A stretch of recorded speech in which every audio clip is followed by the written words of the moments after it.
Good evening, folks. How are we all doing today? We are here with Subnautica 2, hooray!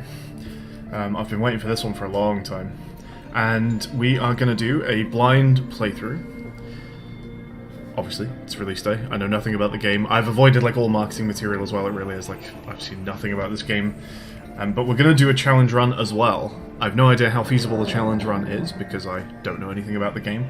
But I'm going to try the challenge run that I kind of showed a little bit of on original Subnautica last week, which is can we get through the game where we hold our breath anytime that the character can't gain oxygen. So anytime the oxygen level is going down in the game, I have to be holding my breath. That's the challenge. Is it possible? Who knows? I think it's possible on the other two games, but this one is a mystery, so really we're going to be playing it by ear as we go. So yeah, we're gonna pretty much get straight into it. There might be opening cutscenes where I even need to be holding my breath during those, so I'll be careful about that. But we've got our trusty diving goggles here, and also the thing that I was finding when I gave this a test run on the first game last week was I had a couple different kinds of nose clip, diving nose clips, and they were pretty painful. I couldn't wear them for more than 5 minutes without them getting quite irritating. So I have new solutions. Number one, and this is what I'm going to start with, I think, is a different kind of nose clip. This one is considerably bigger, and that's the reason I think I like using this to start with. It's just very visible, I think, on camera.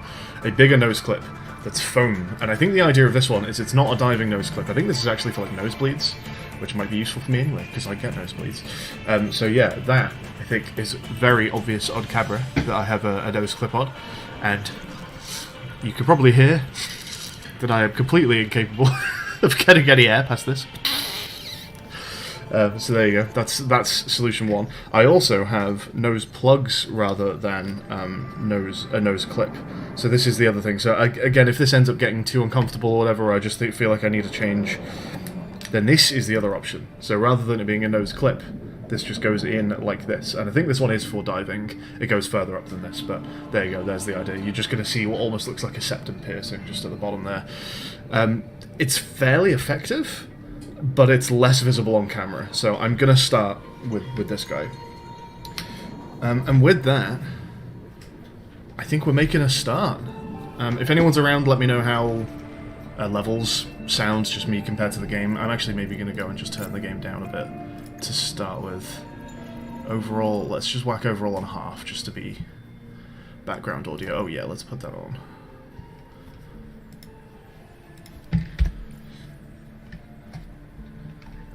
That's actually maybe a bit quiet for me. Let's go 70. Alright, let's hope that I don't drown in whatever intro cutscene happens. In we go, folks.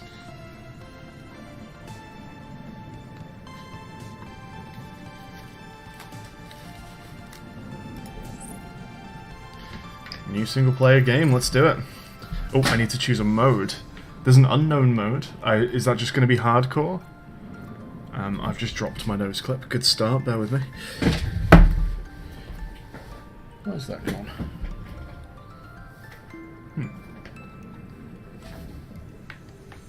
Where did that go?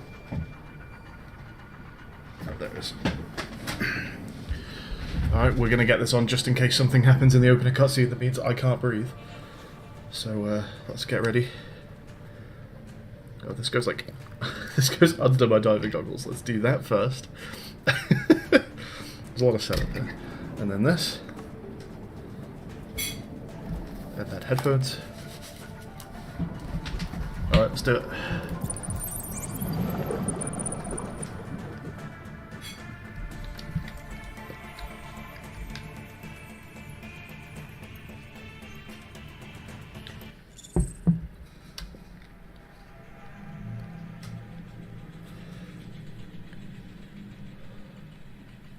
Are we underwater? No. The flight to the desert world Zezera will last 14 years. It is a one-way trip. When you awaken, your new life begins. If this is Subnautica 2, something tells me we don't make it to Zezera, but we'll see. I guess a desert planet could still have oceans.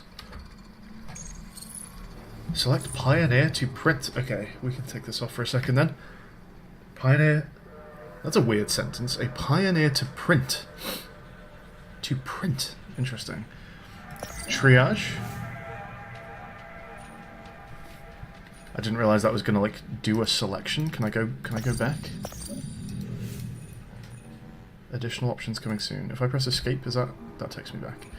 Triage, Felix, Stone, or Tether. Is this just what someone looks like? I like this music, by the way. I don't know. I kind of like all of them. I might just go based on the suit that I like the most, which I think might be orange. There's no purple. I can't go for TGB colors. Let's go orange. Triage, and then customize more than this. Oh, there is purple. We can have purple. Okay, we'll go TGB purple. It's not my favorite shade of purple, but we'll go theme from channel. Is that it? Just 1 or 4 faces and suit color? It looks like it. Additional fabrication options coming soon. Am I 3D printing a person? Is that what's going on here? Pioneer 56,478th. Weird. Very weird. Okay. Body print complete. PDA implant reset to factory settings. We're not underwater.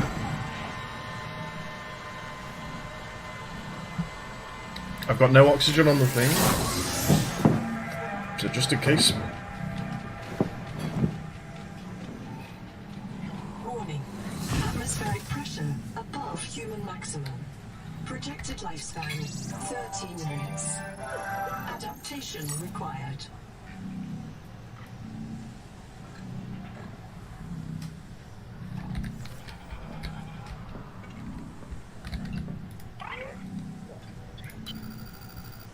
I'm Noah. You're the QI. Your life is my job. My job. You are burning in slow motion. Under 60 atmospheres of pressure, oxygen becomes a neurotoxin. Nitrogen bubbles saturate your flesh and pry your joints apart. I've opened the door to the adaptation chamber. Your printed body can borrow tricks from indigenous life. Okay. You'll feel better. You'll be better. I think... Last Pioneer didn't make it to the life pod. I'm activating their black box signal. You will make it. That's why you're the QI. So, weird start here. I couldn't hold my breath that long because I really was not prepared for that start. So, I have, I guess, lost because I'm not sure what's going on right now. I guess we'll work it out in a minute. If currently I genuinely can't hold my breath for this, I'm just going to have to do a reset. But I don't want to skip all the intro dialogue. So I guess what I'm going to do here is read and listen to this. Howdy, Rex. I'm going to read, listen to whatever is going on here, so that it's not bad for me to just skip through it on a relaunch, which I think is what I might have to do here. So, Noetic Advisor Shell 2.4.1. You are burning in slow motion. At 60 atmospheres of pressure, oxygen becomes a neurotoxin. Nitrogen bubbles saturate your flesh and pry your joints apart. I've opened the door to the adaptation... Like, I can hear my character coughing, right? So I think I genuinely don't have oxygen right now. I've opened the door to the adaptation chamber. Things in there are not in order, but you'll find what you need. Your printed body can borrow tricks from indigenous life. You'll feel better. You'll be better. The last Pioneer didn't make it to the life pod. I'm activating their black box signal. You will make it. That's why you're the QI. QI. Interesting. Okay. Does skip just mean advance? Continue? I'm not even sure what button this is meant to be. User death imminent. Proceed to adaptation. So I'm moving real fucking slow right now. So yeah, I'm gonna have to just skip through the dialogue as quick as possible on relaunch. Your body can adapt survival traits from a Zezuran rat. Proceed to the sampling pavilion. This is a very strange start. Tampering detected. Uncatalogued donor organism in pavilion. So this isn't what we're meant to fuse with. We're meant to fuse with a Zezuran rat. But for some reason this thing is here. Okay, we got some distraction flares. I'm gonna turn down my mouse sensitivity here. Oh.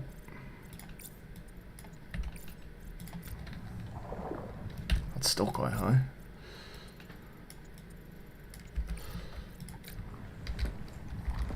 Yeah, that's about right. So let's insert our hand here. Found.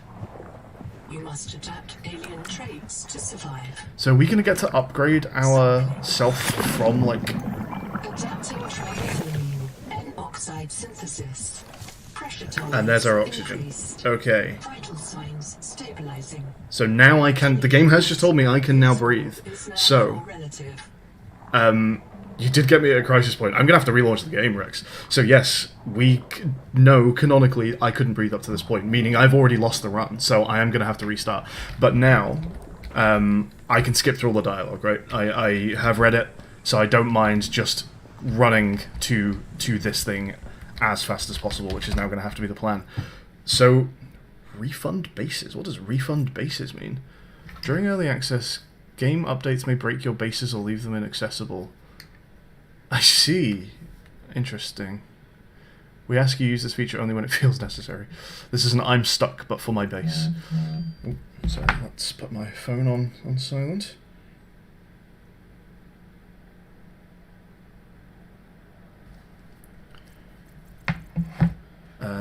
Back to... Is exit game to menu? Exit without saving. Okay, yeah, so we're just going to have to go again. That can go away. Is that... Can I delete this, or is that just a...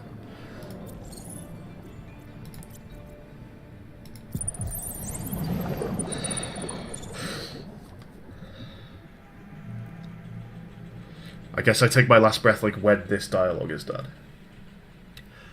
Well, I'll press skip, and we'll call that my breath, so... No, it's not skipping, okay. Oh, we need to choose this, that's right. Well, she's dead, so next person. Let's get this one. We're going blue suit though. A purple suit, excuse me. Gotta say, this does make my nose itch. Autoprint complete. PDA implant reset to factory settings.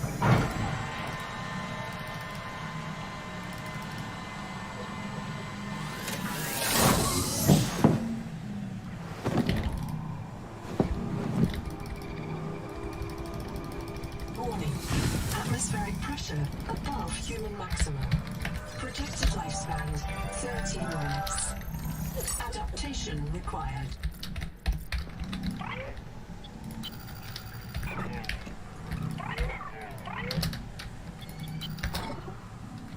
User death imminent. Proceed to adaptation.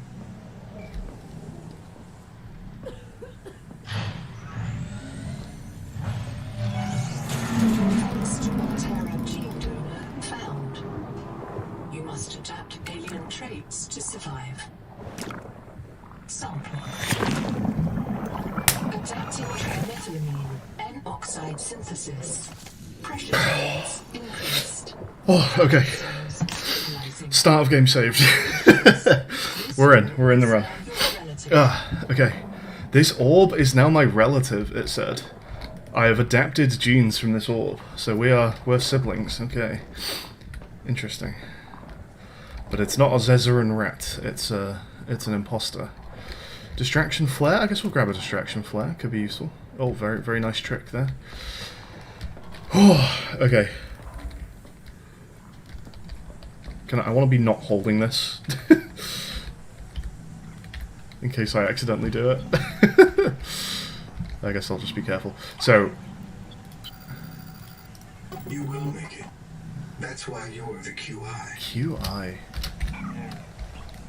QI.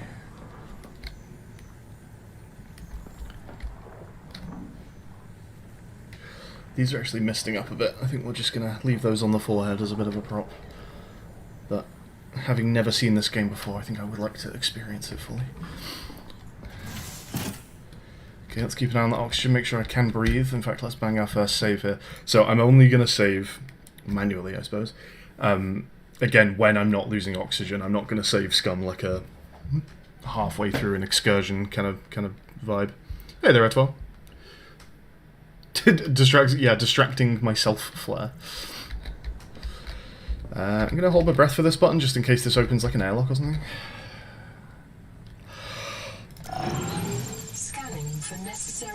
adaptation.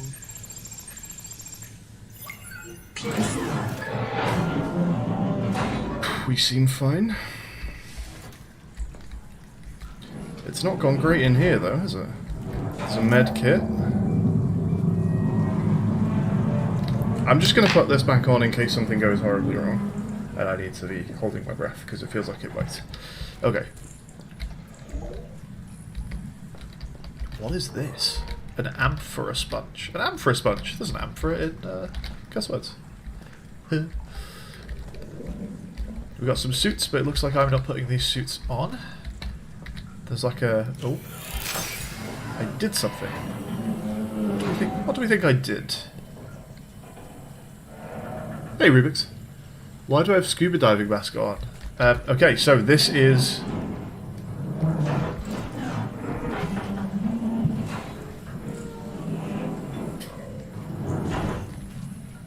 Okay. This is the hold your breath challenge, whatever you'd like to call it. Anytime the oxygen in the game is going down, I have to hold my breath. That is the challenge.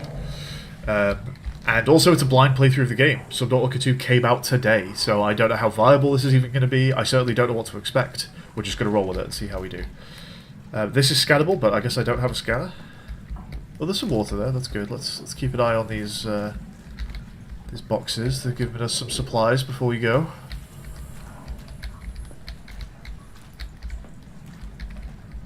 Okay, are we about to get into water? Yeah, we are. Okay, so this is going to be our first proper go for a dive, hold breath type stuff. There's a suit down there. Interesting.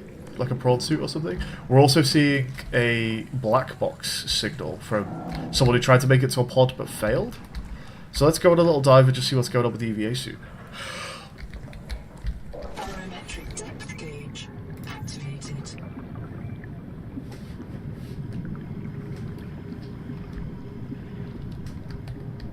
A serious accident has occurred. Your sleep bay has been separated from the cicada. You must reach the surface and send a distress call.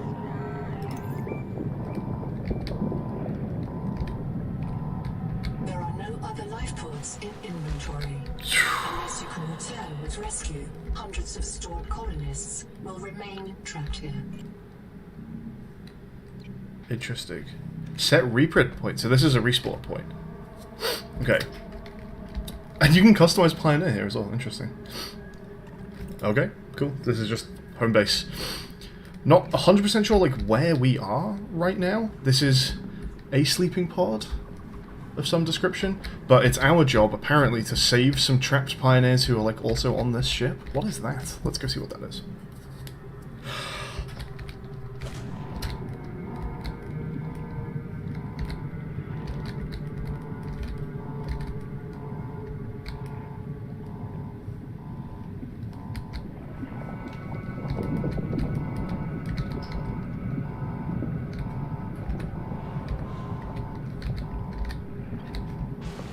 Unknown. Interesting, we've got this new kind of door. So in the other game, you had like actual like airlocks, although they never made a lot of sense because surely a load of water would just get in when you went through them. Hey there, Queenie, how's it going? This one is, we've gone more sci-fi this time. What else have we got? We've got a camera. Is this like a... No, this is Noetic Advisor Shell. Rosette 5 digital life pod. Upload Noetic Advisor. Copying the No-A image to life pod. Done, thank you. The sleep bay was extremely confined. Assess mission state. I have no idea what's going on here, by the way, folks. The nose clip is taking you out. My name is Noetic Advisor Node, ISV CIDS-B3. Between us, I prefer Noah. With a qualified investigator, there we go, that's the The QI. qualified investigator. I will wear that with pride. Wear it with pride. We have made violent planetfall. I don't know the status of the pioneer colonists, the cicada, or the 40,000 souls stored in its quartz memory. Ah, I am just one Noah node. I print and support the colonists stored in Sleep Bay 3. But if things go wrong, I am authorized to print a QI-02 this for isn't... troubleshooting. If we're going to complete the mission They to missed build out a human paragraph future there. in this world, you will have to lead the way. Are you ready to begin? So I guess in this sci-fi future, we are able to just store people's personalities in computers in quartz memory, and we are printing bodies and just putting my mind into it so that if I die, there is actually a justification in universe for me being able to continue, which again is a thing that was not the case in the first game. So that explains the printing of a body weirdness. I wonder if that is all entirely there, just as an in-universe explanation of the respawning system. They're just doing the Bioshock thing, whatever. Or if there's actually going to be something more to that in the story, who knows. So yeah, we were on a ship, there were loads of people on the ship, at least in memory, and we've crashed violently, so it's our job to try and help everyone get back off the planet, I guess? I can't release the life pod. The clamps have corroded shut. The tyranny of matter. Okay. You'll have to swim out and release them manually. They're on the back of the pod, outside the passenger window. Mind your breath. He knows that I'm running this challenge run. Okay, so I think we're in the life pod right now, maybe, but we need to like launch it up to the surface. There might be some question as to whether the material for said newly printed body comes from. I suppose so. And there's also some weirdness to do with being able to like blend your like these bodies still have genes because you can adapt the body that you've printed to life forms on the planet as well. A lot of weird stuff going on. Yeah, we need to not forget about the orb at the beginning in the ship that we blended with. I don't know why. I guess some sort of aquatic life form that means that we can breathe underwater at high pressure. Who knows? We're gonna have to go out and release some corroded clamps. So let's go and do that, I guess. So there's a fabricator in here? I guess that is a fabricator. So yeah, it looks like this is going to be our pod. Maybe that's storage. Let's go look for sub clamps.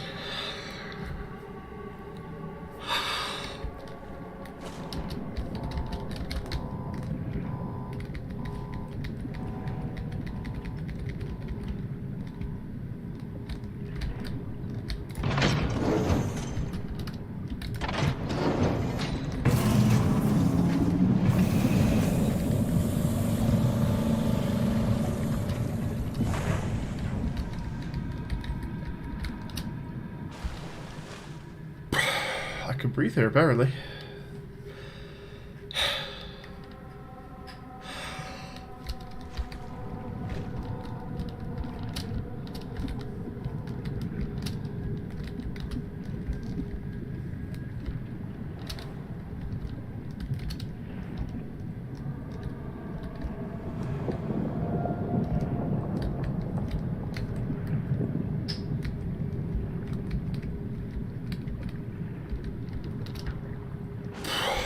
Like, where are we? How did we even end up managing to crash where we've crashed? It looks like we're in some kind of giant cave or something. How are we in a cave if we crashed our ship on a planet? It's a weird setup. I want to go and, like, explore a little bit, like, up and just see what we could see. So let's bang a save and just try that.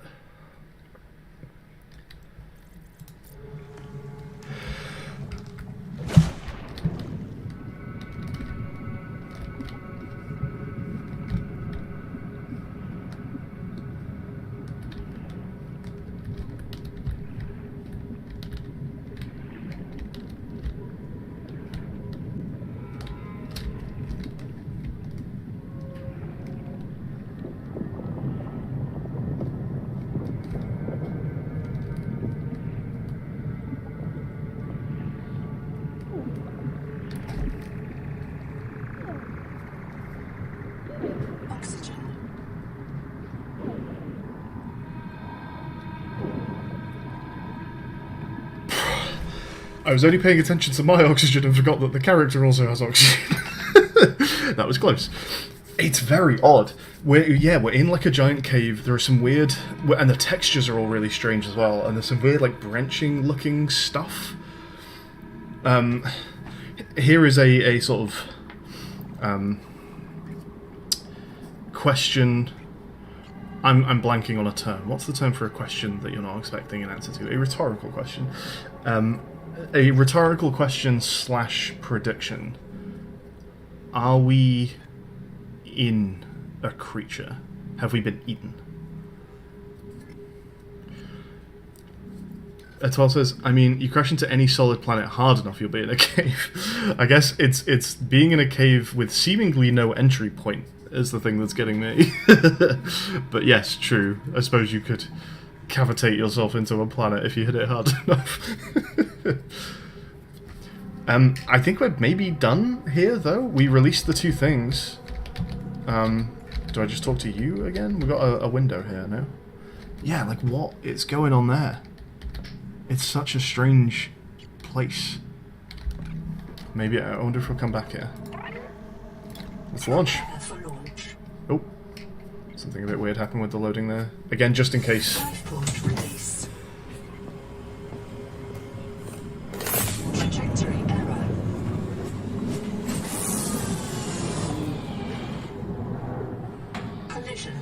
Collision. Thrusters disabled. Clearing main thrusters. Stand by.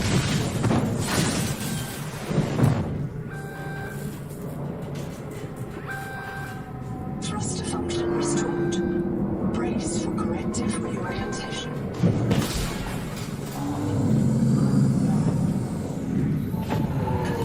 Collision. Obstructions detected. Increasing thrusters. Releasing parachute. Do you think I could breathe there? I'm just going to assume I could breathe there. It's, not doing a great job of showing me what's going on. I guess we'll just have to live without that, that cutscene. Starnav does not recognize the sky. Interesting. I can probably breathe here, right? Titan-class biosignature on the horizon. No, we're okay. Ooh, fun! Big tree. Big sort of tree mushroom. Zazura, Pioneer. We're not on Zazura. Okay. Cool. So I think we're probably fine that we could breathe for all of that. We do indeed have a fabricator. We also have storage, and we can even label it. I'm going to label it just to see what it looks like. It does not look like anything. In fact, it does not show me that label anywhere. Okay. It's alpha. It's alpha. What if you encounter a loading screen or something? I think I would be okay to breathe on a loading screen. I guess we'll cross that bridge when we get to it. So what are you all about now? You just give me some help with what's currently going on? Survival guide, sure. This isn't Zazura. I thought you should discover that for yourself, investigator. There should be a colony waiting for us. Your fellow pioneers, my fellow Noanauts, working together to break ground for those who still sleep. Instead, silence. Not even the cicada answers. We are alone. I've sent your PDA the standard survival guide. While you pioneer the area and fabricate your tools, I'll apply myself to the life pod sensors. Okay, so similar story to the first game. Seems like we've crash landed on the way to a different planet. I printed 26 colonists before the sleep bay drowned. Many of them more than once. This is my purpose. To reincarnate you from digital storage, support your work, and if necessary, this music is reminding me a lot of FTL. If I lose track of my colonists, I am empowered to send a qualified investigator to track them down. Do this for me, and I can offer you hazard pay. Hazard pay. Credit against your contract debt. Risk code. Oh yeah. Sierra Ordinal, Warrant 2. I am already searching for the black boxes of the missing colonists. Stand by for search locations. Altera haven't changed, if this is Altera. To your PDA. If the challenge is only holding your breath while the character's oxygen is decreasing, it's not decreasing during loading screens. I guess so. The thing I wouldn't want to do, for example, is if I'm losing oxygen in the game and like pausing to save, I still shouldn't be able to breathe even though the game's paused, right? You could kind of say that if the loading screen happened while I was in a section where I couldn't breathe. It's just not a thing I think the first game ever did, so I'm going to assume we're just fine, but we'll see. We've got a few things to read in the PDA. You know, this is a new game. It's my first playthrough. I am going to do that. Apologies if reading is a little boring, but... Ooh, that's a small inventory compared to the first game. Let's grab some water. But yeah, let's. I want to read everything. We want to go through it all, so let's do it. And let's just see what is going on in the PDA as well. There's a few things, including some new stuff. So we have an inventory. We have blueprints. Not that kind of blueprints. I'm going to make my life pod a different colour, so it's more visible underwater. I think orange is what we're going for. Has that worked? Not sure. Logs. There's things that we've heard said. Adaptations. We have adapted to pressure tolerance. We can breathe pressurized air. And then other things that may be available to us. Interesting. And then databank is the new stuff. We are still Altera. Okay, start here. Survival guide. Until contact with the colony or the cicada is restored, your survival's in your hands. Sync with the nearest biobed. I think we've done that. I think that's the set your spawn point thing that's in the pod. Review fabricator blueprints. Pin basic equipment such as the survival multi-tool and flares. Survival multi-tool. Interesting. They're also saying flares up front here. Flares were so not useful in the first game, but I wonder whether they've made them more useful this time, so we'll see how we get on with those. Search the area for basic resources, copper, quartz, titanium, find fresh water and digestible food, find acid for batteries, then fabricate a scanner, scan everything you see. Yeah, good advice. Fabricate mobility equipment such as fins and an oxygen tank. Fabricate a habitat builder tool. I will get on that as soon as I can. I always like having more storage. Work to expand the colony. Be alert for updates from your noetic advisor. As a pioneer, your goal is to build a future for humanity on this world. I think it's maybe not, but we'll roll with it. 40,000 sleeping colonists are counting on you. When in doubt, fall back on your training. To find new resources, explore unknown regions, or construct a base scanner station. Survive hostile wildlife, use flares to distract the threat, carry a... The advisor has transmitted an alert. Notice the intrusive and persistent heart icon. Return to the life pod at your convenience. Remember that you are in command of the mission. Alright, thank you. Notice the invasive and persistent HUD icon. Survive hostile wildlife, use flares to distract the threat, carry a medkit for wound treatment. Unlock new blueprints, scan fragments, or data cards left by other pioneers.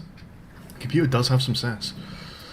Determine your next goal. Review your PDA's databank, and log and consult your noetic advisor.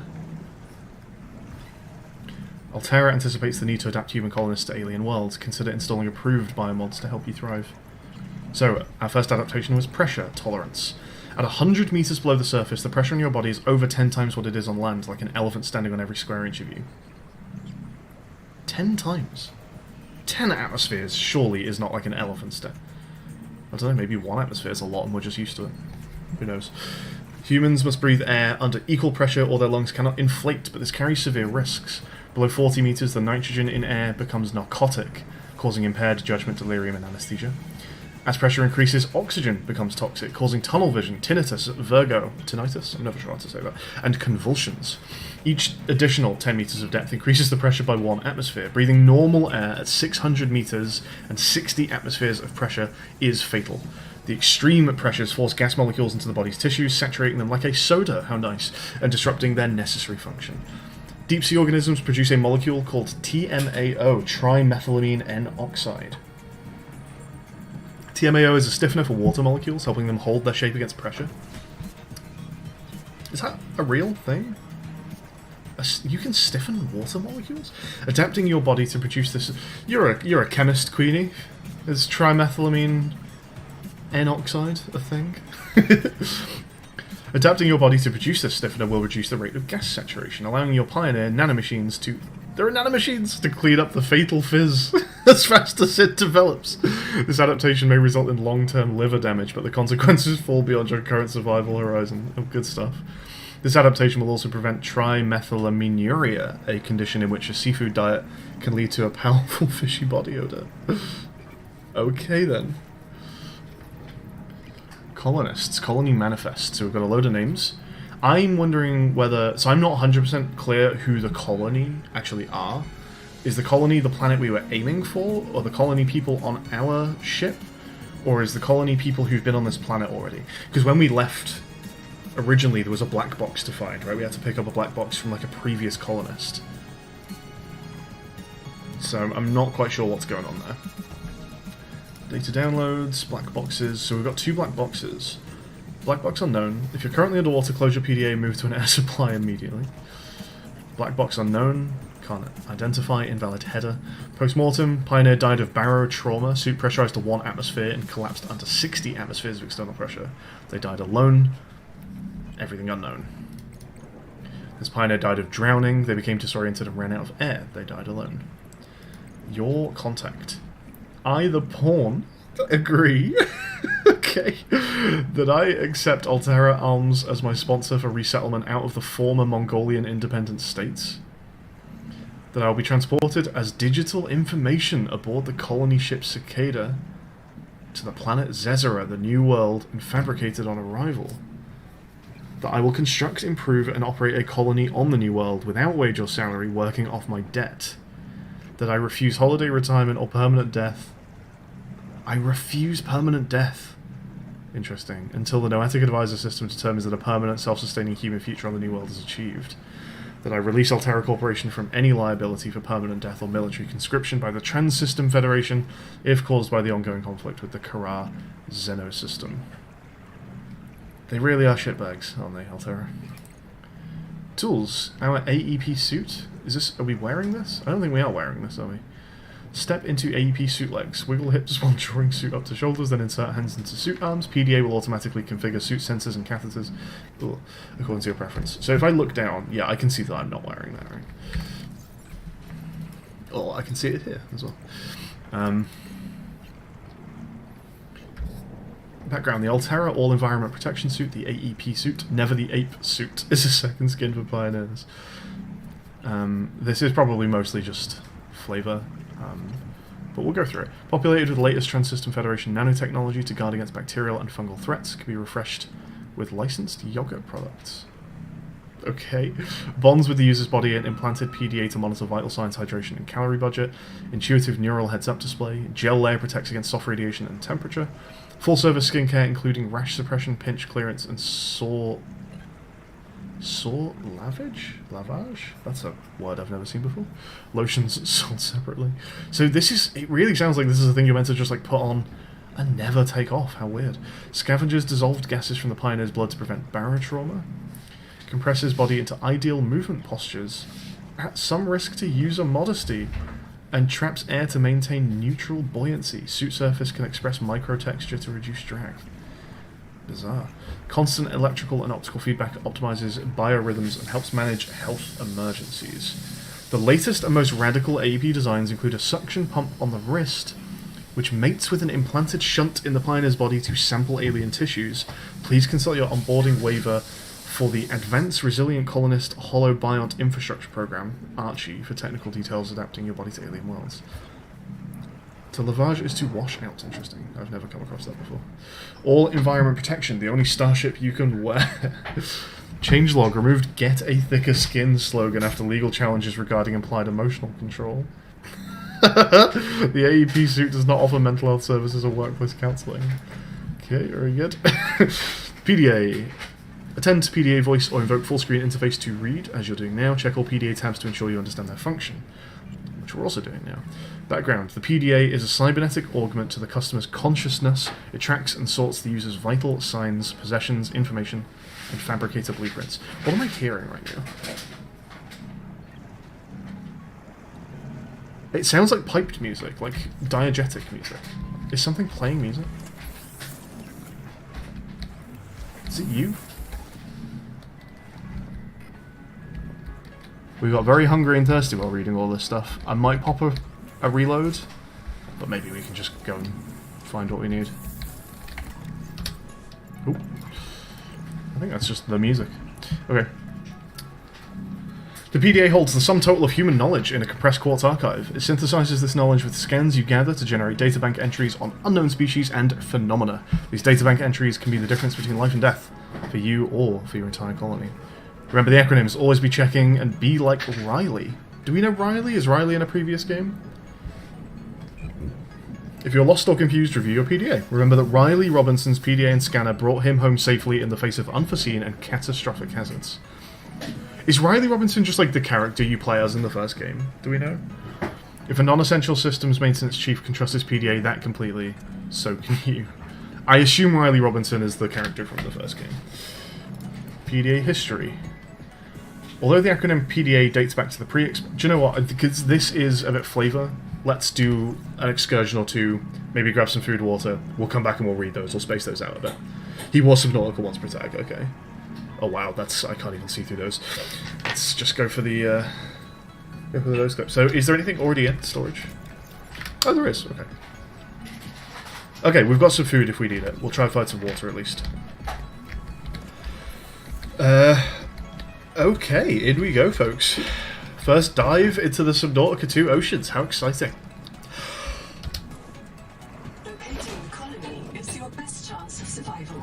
A prolonged search will require food and water.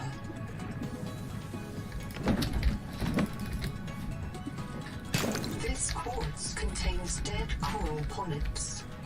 It may have formed on or near a coral dome.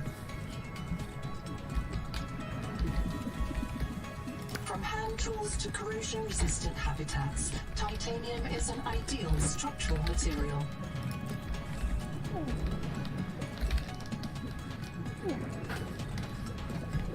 Oxygen. My character started making noise there. Do we think that was just an oxygen thing? What is that? Oh, that's fucking cool. Oh, sick. They look so cool. They're like blimps that are trailing something into the water.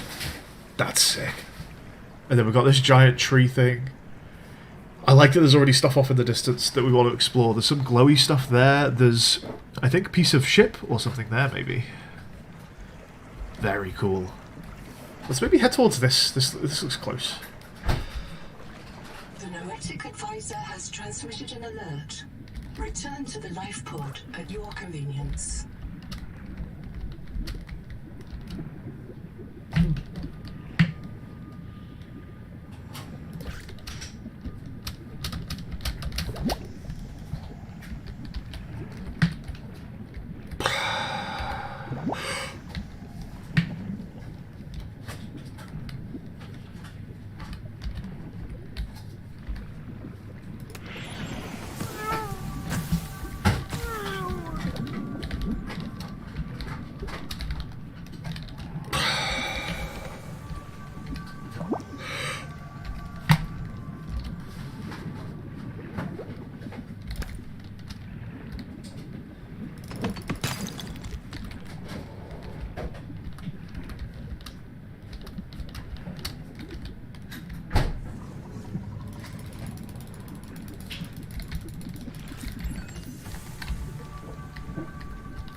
Whew, okay, a couple things to talk about there, eh? Can we get in from the top? Is there a way to get onto the life pod? I don't think... Oh, yeah, okay. Seawater sampling detects a source. In fact, the Odie door is above. Yeah, we'll get there. Activity at the same source. Investigate with caution. Checking elevated viral activity at the source of what? Critical warning. Oh! Stomach failure. Expected caesarean proteins. Found unknown alien tissue. Oh! So, it does say 25 food and 5 water, but we tried to eat it, and it did not like it. So the water slugs are how you make water. Good stuff. And I guess for now, we're just going to go ahead with a nutrient block, because that went horribly wrong. So we found some stuff. We could give ourselves a medical gel sack. Some quartz, some titanium. Let's take this off for a bit. I think we're going to look at some blueprints. So I think this is our only door, right? There isn't like an under one. No, you just always climb up. Okay. Storage is very limited. I'm going to want a base as soon as I can. So we've got basic fins as an option, rubber and fiber. Standard air tank, titanium, rubber, silver. A multi-tool we can already make. That looks like it's basically just a knife. Let's go ahead and make that. A scanner needs a battery. Only this demilitarized switch axe is approved for colonial fabrication. Air bladder. Trained hands, Maybe we'll make that. firearms are primarily used to harm other colonists or the self. Let's have a quick look at what I missed when it said... This may be an adaptation to seawater's normalcy high var. From hand tools to corrosion-resistant habitats, titanium is an ideal substructural material. Or structural material. This may be an adaptation to the seawater's anomalously high viral load. This organism filters brine into drinkable freshwater. Tracking elevated viral activity at the same source. Investigate with caution. Seawater sampling detects a source of genetic adaptations in this region. Right, I see. So, there's something around here that we could sample for genes. However, also maybe there's a virus near it? Interesting. Okay, we've got a multi-tool. Not sure what that's going to let us do, except maybe cut up, like, plants a la kelp. And then we want a battery as well. So we have first aid kits. Oh, an enhanced first aid kit's an option. You can make an enhanced first aid kit out of medical gel sacks. Good to know. Digestive incompatibility.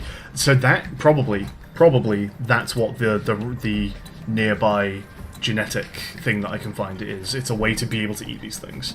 So when it said digestive incompatibility on the sea slug, I thought it was because that just wasn't a food fish, it was a water fish. But no, what they're telling me is I don't have the gene required.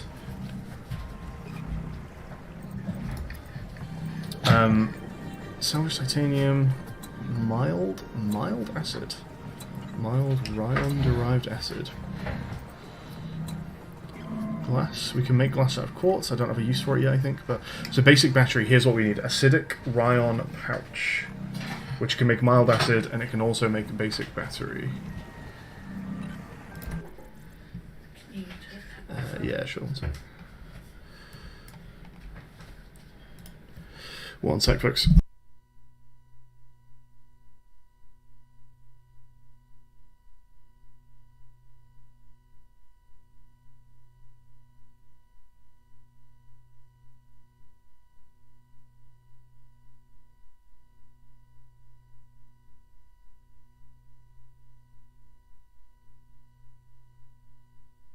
Hello, sorry. Are we back? I think we are back. Okay. So yeah, I thought the food was just it was not the kind of fish I could eat, but it probably is the kind of fish I can eat. I just can't eat any fish yet. So data bank. Let's read our next one. Basic first aid kit. Equipped to quick access tool belt or stored inventory, used to regain health. A satchel of emergency medical supplies derived from TSF Frontiersman Frontline Trauma Kits. It's designed to self-apply. You never know when you'll end up the last one standing. Because black box implants and bio beds can provide long-term care, the med kit's intended to keep you moving and working long enough. I think that's a spelling mistake. Long enough to escape a dangerous situation or complete a difficult task. The kit supplies seals, painkillers, hemostatic dressings, temporary tourniquets, conformal splints, fluid transfusions, nerve bridges, needle pumps, spray flesh, stimulants, and other rapid effectors. That's pretty impressive. The medkit may aggravate long-term injury in order to achieve short-term performance. Health is equity, and modern medicine gives you the confidence to leverage that equity in the pursuit of success. Wow. The emergency medkit. Now your health is a renewable resource. Very good. And we'll have a read of survival, PDA history, and survival multi-tool, perhaps, on the next go-round. For now, though, we're diving back in, and we're looking for, and I guess we could maybe pin this, rubber. We need rubber and silver, and we want a, where's the battery?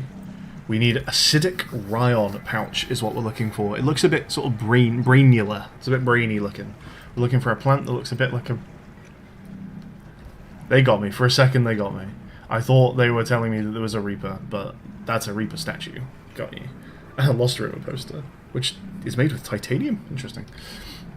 Would have thought this would be like synthetic fibres or something along those lines. We've not found any copper yet either, but we've not been in the water very long. It is time for another dive. We are looking for ryon.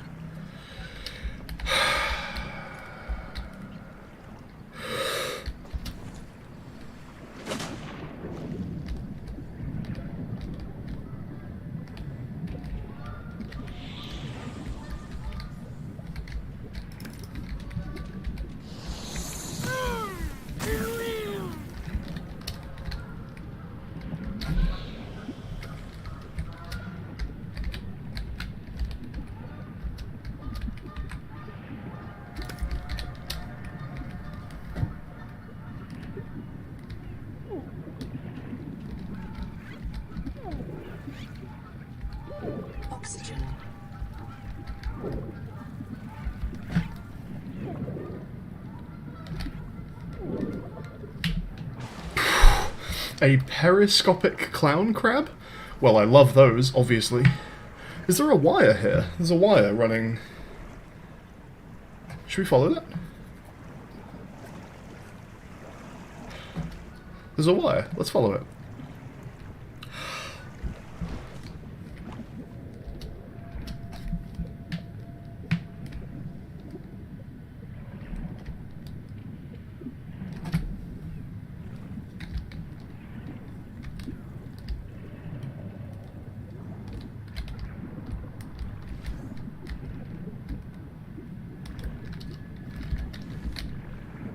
Acid can be used to make basic chemical batteries.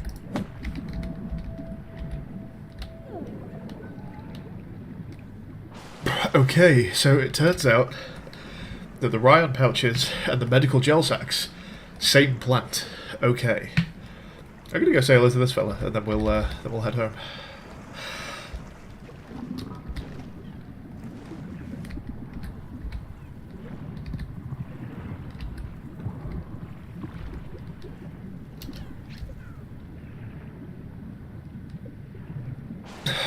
The name, the wax moon, and the other thing that we caught earlier and mistakenly ate was I think a blue moon or something along those lines. So they are related, I think.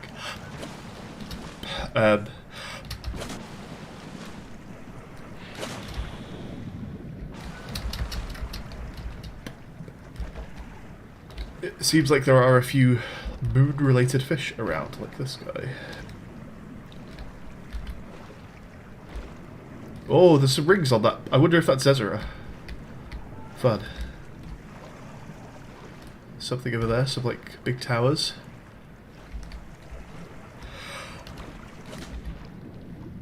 The Noetic Advisor has transmitted an alert.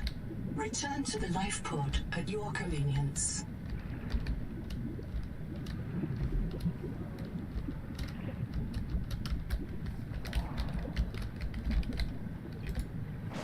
So yeah, I haven't been talking to the Noe, have I?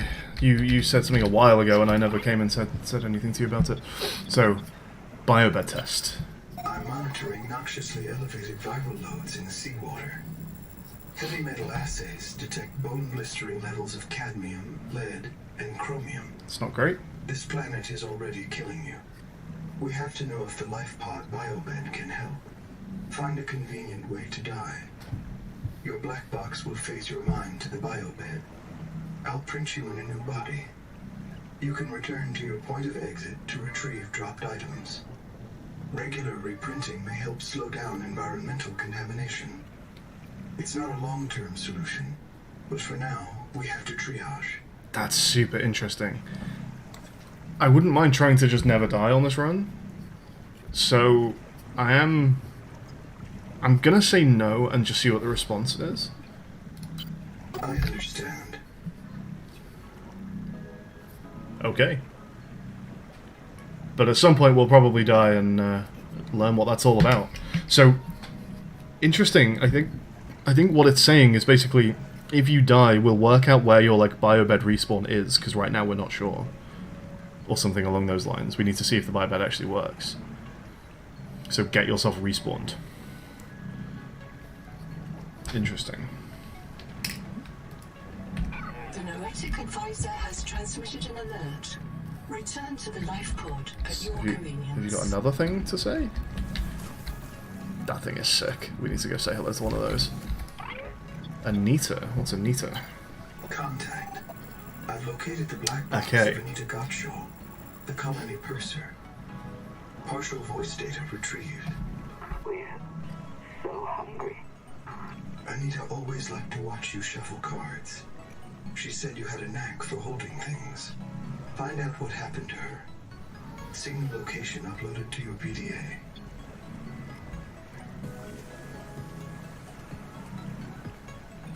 Look for audio and visual navigation cues when approaching the black box. Somewhere I'm being noted in my Alteran employment record refusing to die. Almost certainly, right?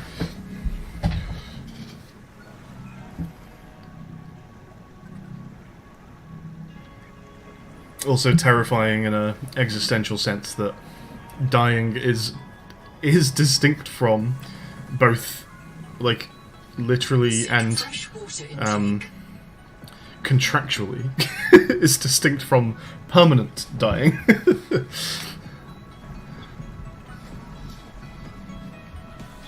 Okay, so we've got a black box to go and find. Cool. We might want to store some stuff. Oh, we can... let's make some stuff. Okay, this is where it all kicks off. We can make a battery. No, we can't. I need copper. We've not found copper yet. Ah, okay. Not quite there. I do need water. And food. Food we can do.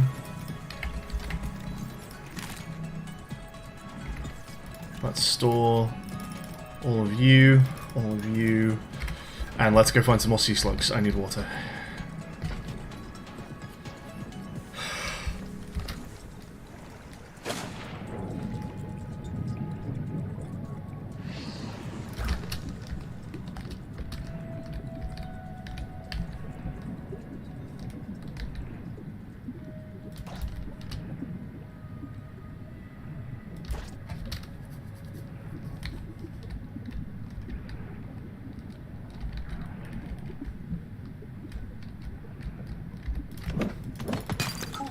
Is key to simple electronics. Bacterial action creates copper on cave roofs and over oxygen.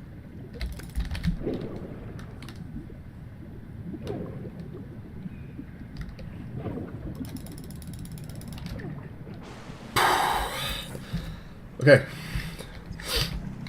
Battery time.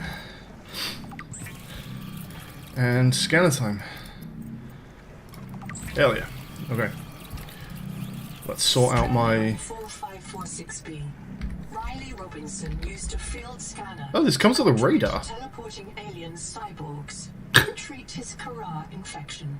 Behavioral economists still debate why Riley abandoned a lucrative motivational speaking career to return to frontier life. So let's get this on. Ah, these don't go in my inventory. They only go on the bar. That's interesting. So can I do this? Yeah, and they're extra. They're not part of my... Weird, okay. Why do I only have 1 copper? Oh, I spent 3 on a battery, sure. Okay, let's make some water.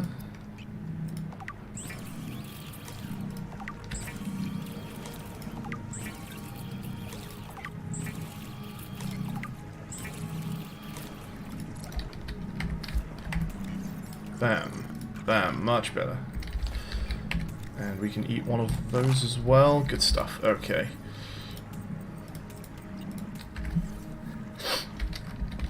Let's bang a save there, and... Oh, we're going to have a lot to read, because we're going to have a lot to scan. So let's see what we've got in our databank now before we go. Let's read our survival multi-tool. Equipped to strike targets to shatter small resource deposits, cut samples, harvest material, or drive off attackers. Cuttable targets trigger an icon on your HUD, prompting you to equip and use it. A downscaled civilian version of the combat-tested SR3 Striker Switch X, which TSF frontiersmen used to hack apart Kara infestation.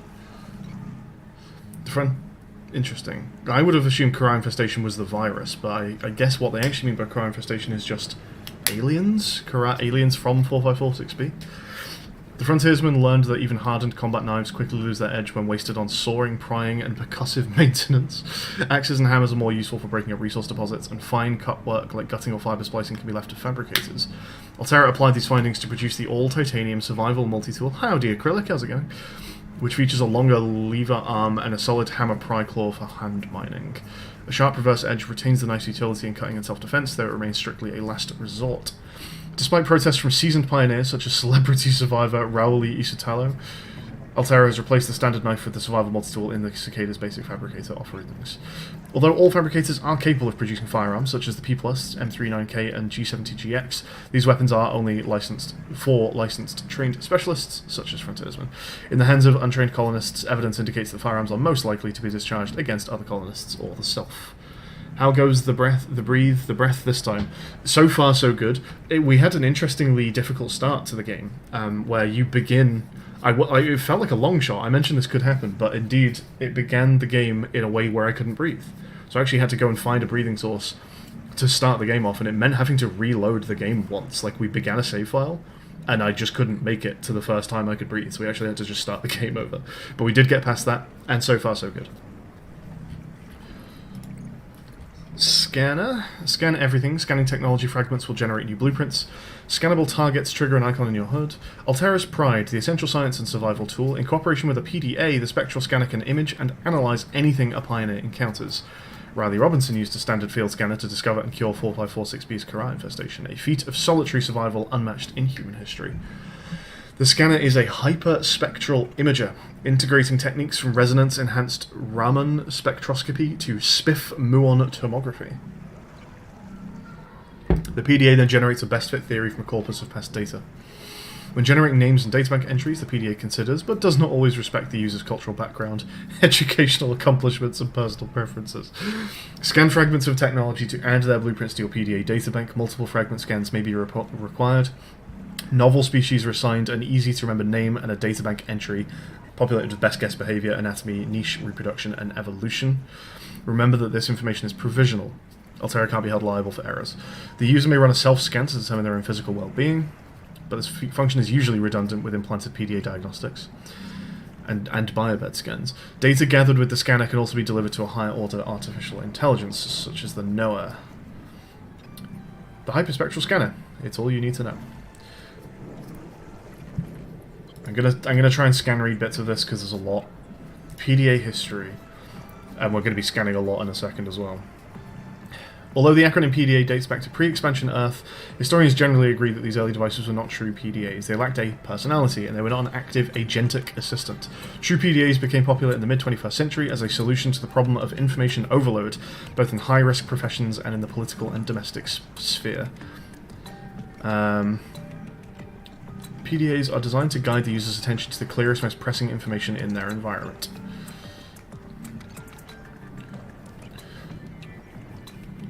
Strong psychological attachments to a particular PDA personality are normal and expected. Speak to a therapist or an Altera companion if these attachments begin to interfere with your work and life.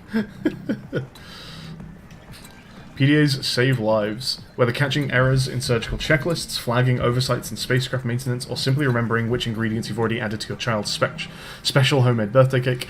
PDAs are the frontline soldiers in the struggle to optimize humanity's intelligence and performance to match the voracious threats of deep space. Okay then.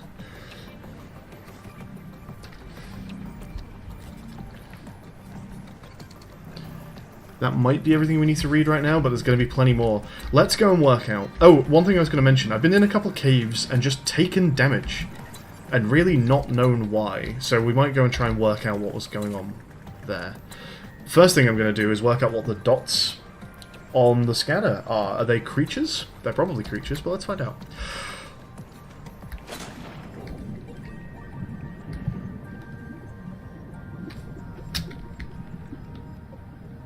They're probably scannable things I have not yet scanned, because I imagine this one is pointing me at that plant.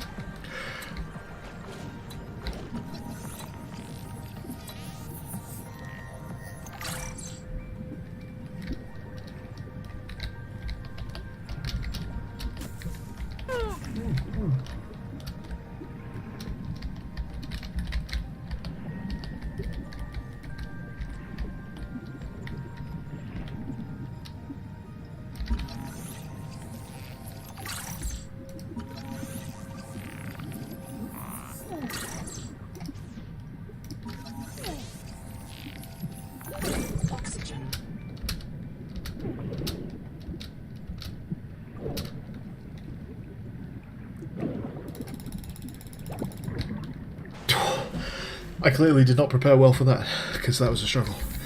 45 seconds should not be a struggle. Okay, so we got a couple scans there.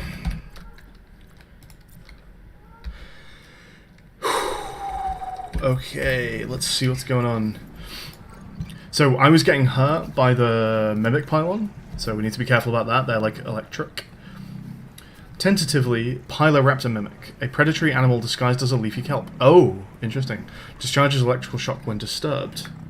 Nose clip, yeah, a much bigger and much comfier, I have to say, nose clip. So a cephalopod-like body resembles an octopus or squid planted mantle down in the seabed, with its arms spread to mimic kelp. Pouches of symbiotic bacteria between the arms allow it to photosynthesize. A beak at the center of its arms is plugged with mucus. The forearms contain electrolytes, organs which build up an electrical charge. Electrocytes, excuse me. When disturbed by prey, the electrocysts discharge, causing paralysis or death. How fun. It's unclear if the prey are directly eaten or if they decompose in a garden around the mimic pylon. Implies kelp. So it looks like kelp. Cave mouth strategy. Mimic pylons tend to cluster around sea cave entrances, perhaps to feed on organisms entering or leaving the caves. Alternatively and speculatively, they may have been planted there by another species to control access. That's interesting. Assessment: avoid contact to prevent injuries. May mark cave mouths, so that is good to know. Keep an eye out for mimic pylons to look for caves. They are the spinners. What are they called? In Subnautica 1, there's a fish that tends to hang out around caves. Feather kelp. No databank for that yet. Water slug. It's a freshwater reserve.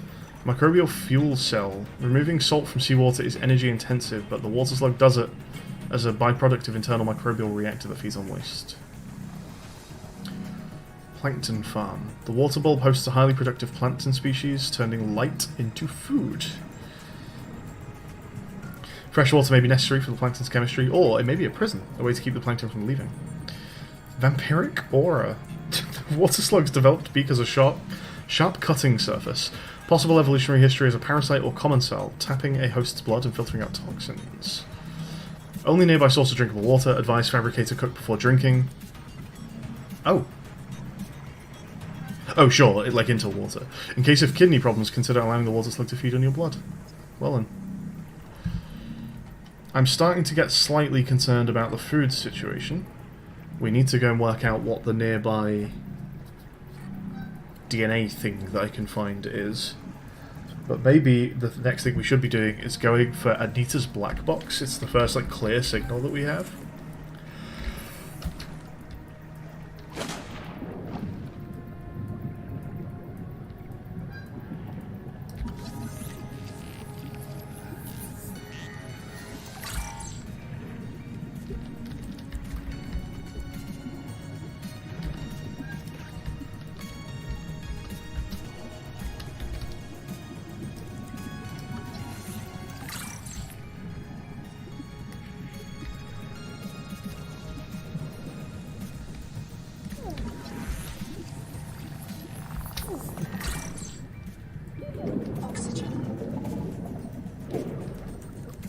Okay, this is cuttable, so I guess we'll do that.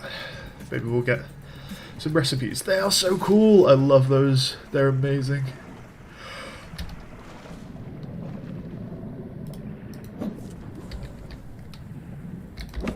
Do not hesitate to use alien life forms for survival purposes, but always search for unexpected complexity.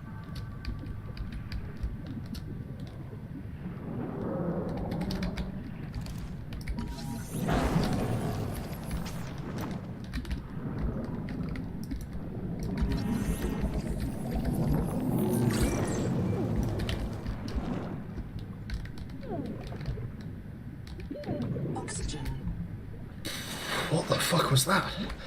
Is there a light down there? Like a human light? Let's go have a quick look at that.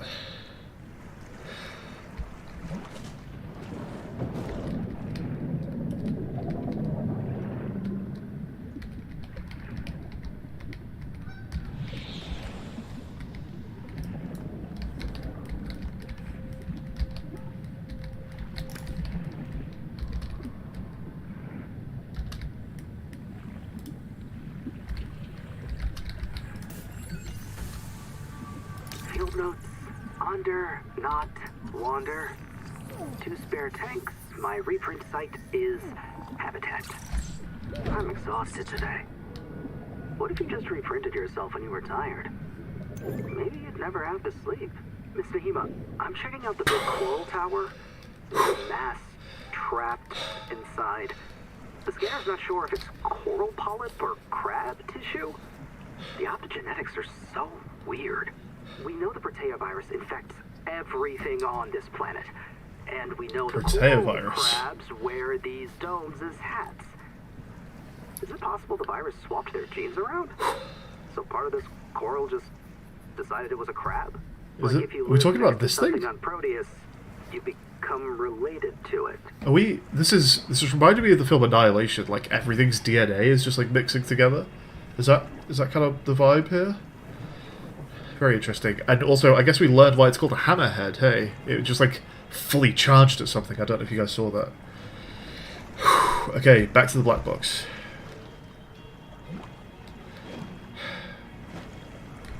Potential donor found. Suit surface detects molecules matching the organism from the sleep bay.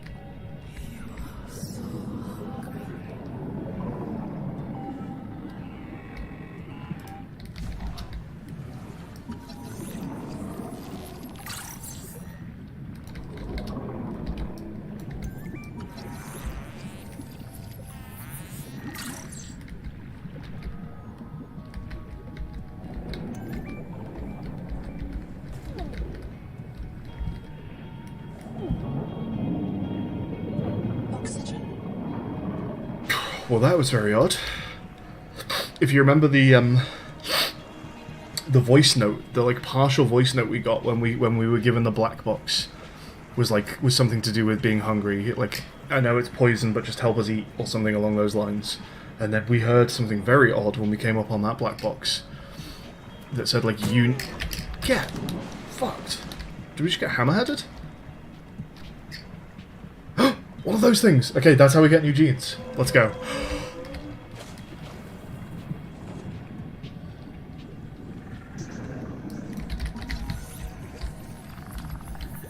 This life form is a biological antenna. It archives useful genetic material in its core as it matures, making it a perfect gene donor.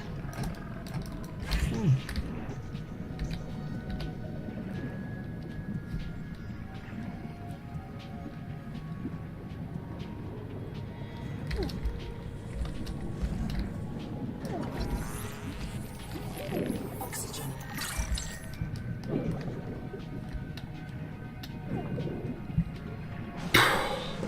Did I not see one of the orbs a second ago? I feel like I've lost it. But this thing, apparently, is one. Or is the orb in there? The orb's in there, I see. Okay.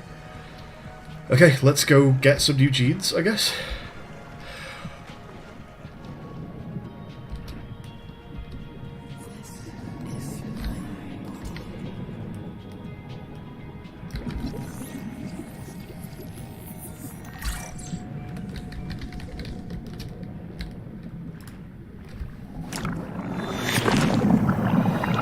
Adapting alien enzymes to your stomach lining. You may now digest freely.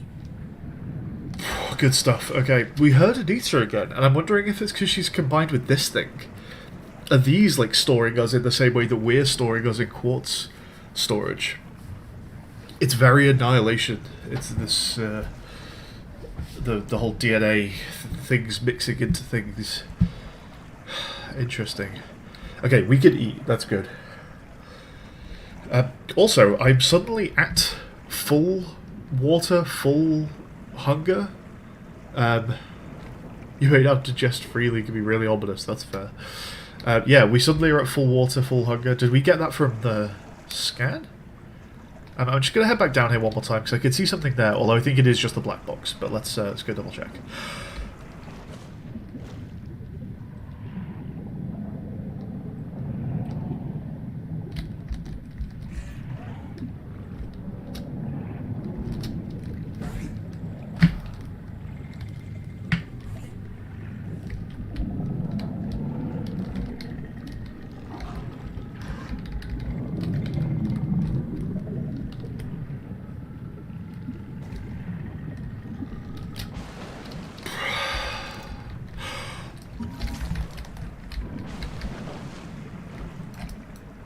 I'm gonna try and scan this thing.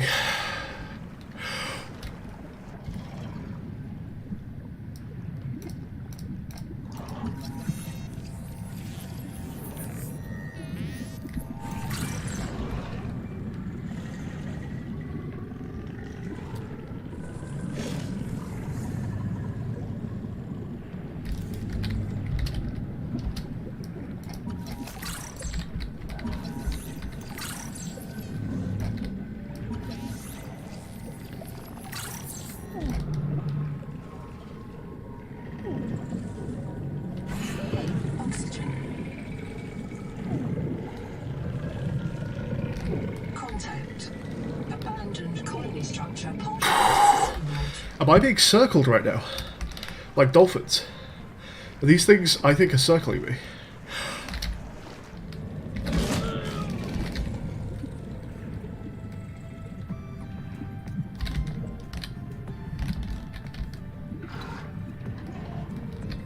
Okay, I think they group up on you. I think they have like a cool, like group behavior.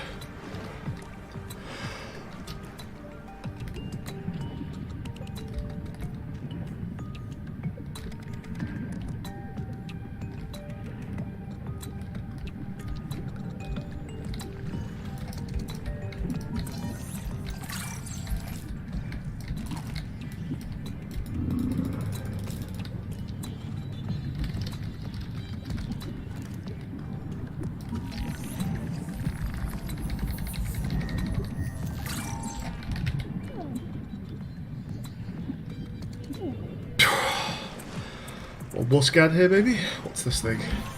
Geordie.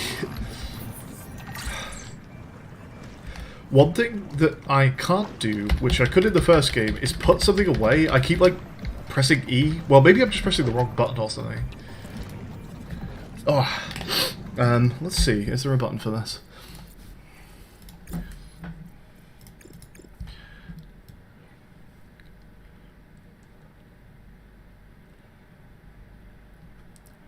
Holster is H. Okay. Is E being used for anything? Stop pilot. Is Q being used? Attach chassis. What about, like, F? Drop item. G? Okay, G is marginally better than H.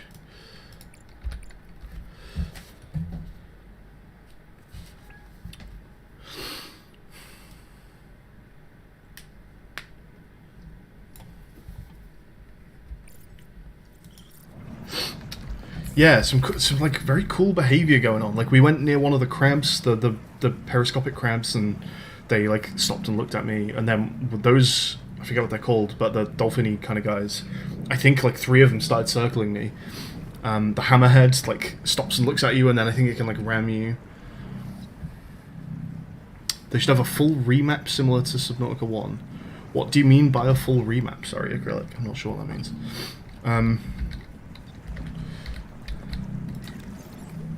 We got a few new things. We got Lucifer. Lucifer Rotsax has a heartbeat. Excuse me?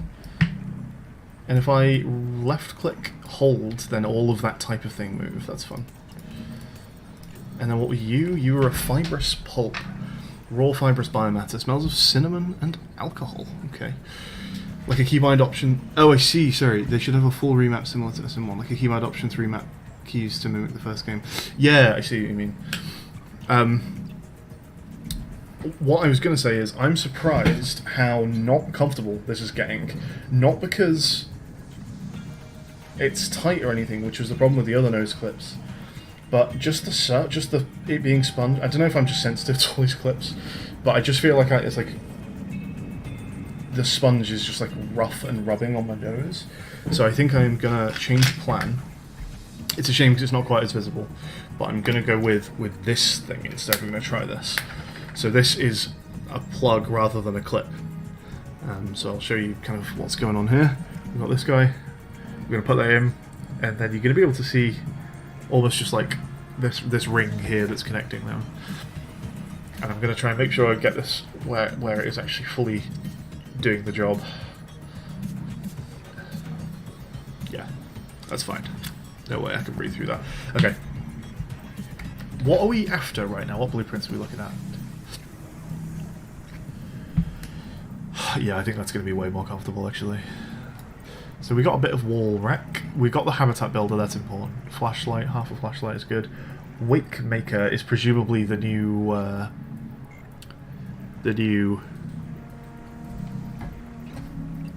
sea glide.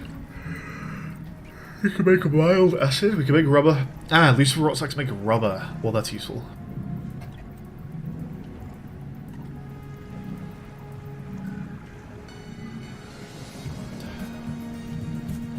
We can make an oily salad.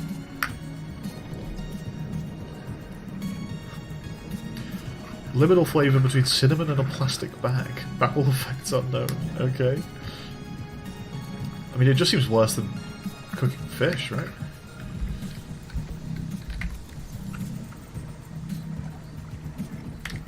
Guess I can make myself another water while we're here. Coral mash. Mashed coral grounds sweetened with lead. Do not chew. Suck to extract coral polyps, then spit. Positive labour unit ROI despite reduced lifespan maximum. What the fuck? Coral shavings and sugar of sand. What in God's name does that mean? What a bizarre recipe. Coral shavings and sugar of sand. Very odd. Okay.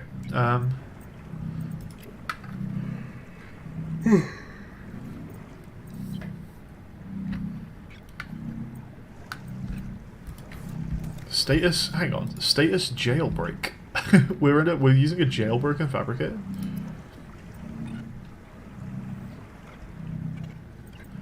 So rubber and fiber. Rubber we've got sorted now. Fiber we still need. Silver we still need. Let's get, you can go away, but let's get you pinned there as well.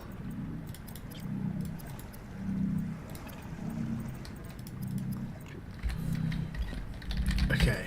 And then let's have a read of some more scans, I guess. Geordie. Excuse me, I think I'm just going to read the assessments because there is so much going on here. Edible, heavily loaded with the metals and waxes. Advise thorough fabricator cook. Okay. Oh wow, we got so much. So we got the digestion adaptation. Life in this unknown ocean shares its basic genetic code with the Earth. DNA, letters, code for amino acid words, which are joined into strings like sentences to create proteins.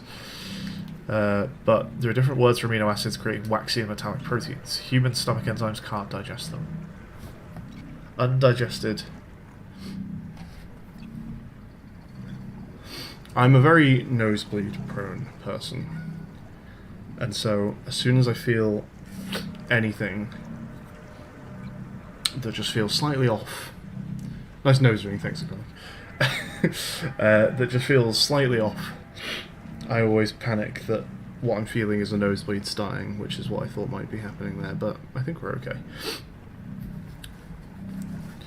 Undigested mass builds up in the intestines, causing indigestion, intestinal blockage, starvation, and gout. In order of importance, I guess, there. This field adaptation allows your digestive tract to secrete alien enzymes built with human chemistry. Okay, angel comb. Assessment. Touch central bulb for genetic adaptation. How fun.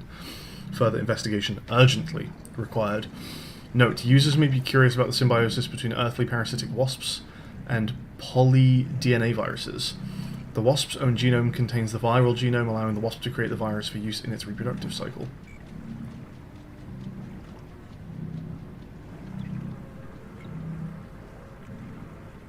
Huh. This animal has no earthly analogue and no clear ecological niche. The ancestral form may be a stenophore. Of all animals on Earth, comb jellies are the least related to humans. How strange. The comb releases a large RNA virus into the seawater. This virus, designated proteovirus, infects all other organisms in the ecosystem. Infected organisms produce new copies of the virus which return to the angel comb carrying stolen genes from infected hosts. The angel comb conducts genetic piracy on a massive scale. How bizarre. How bizarre. So we found Anita. Colony Persa, excuse me. Anita Gottschall drowned near an angel comb. Anita believed the comb could help her digest the world's food. Well, I mean, she was right? You've already gained one effective adaptation from an angel comb.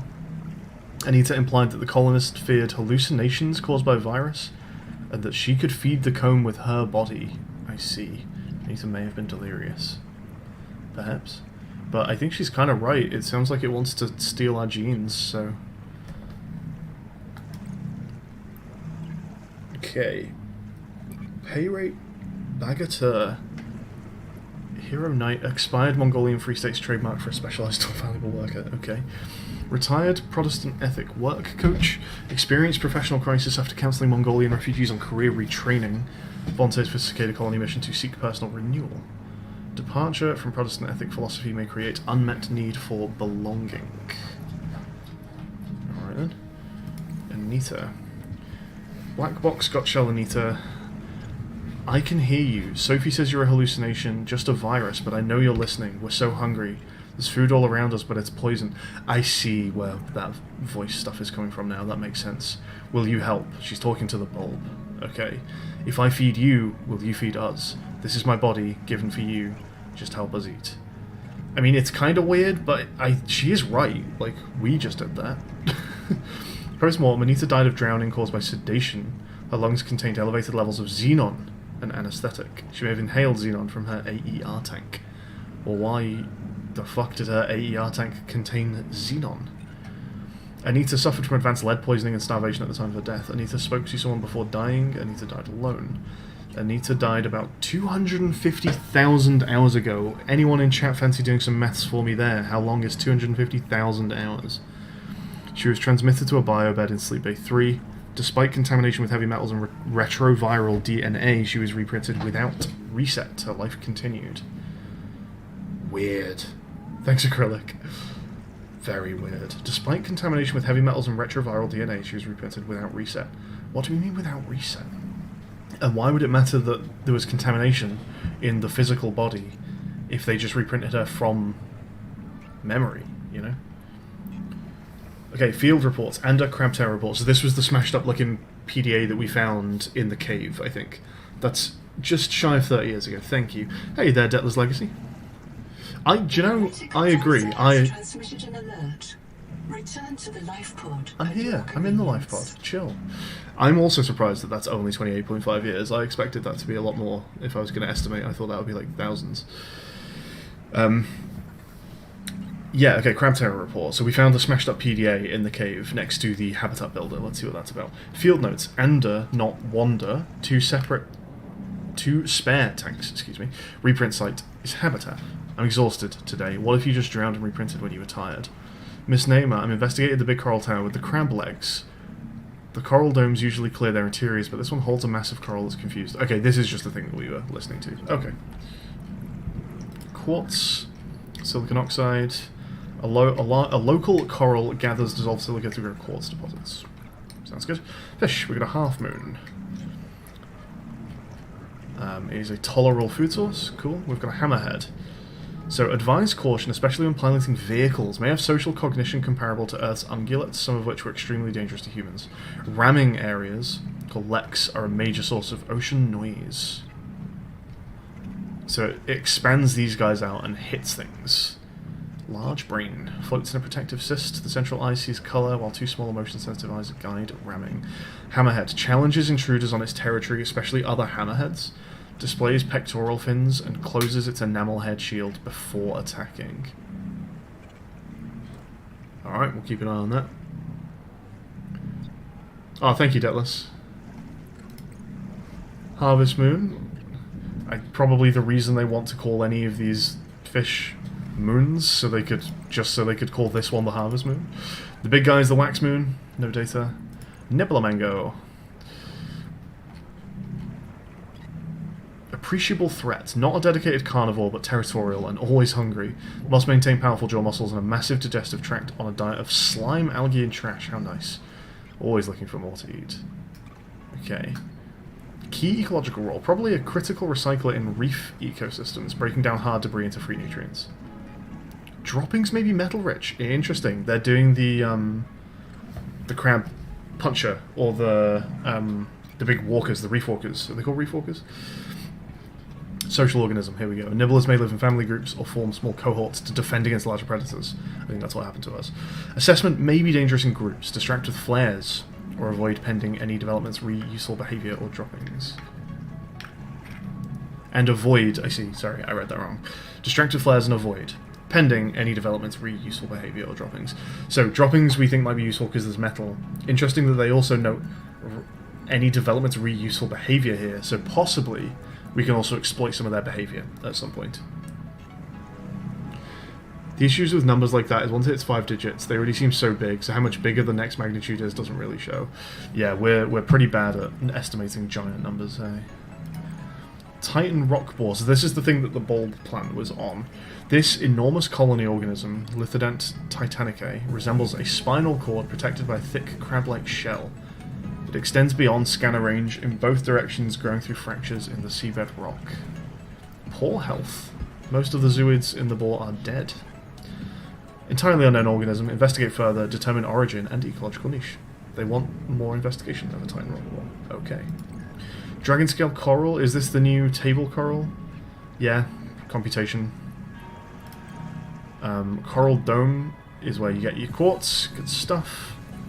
Cradle shoot root is this guy. This gave us 2 different things. We got the bulb for rubber, and we got the mass for something else. I forget what that was for. Tough fibers can be used to synthesize fabric. Okay.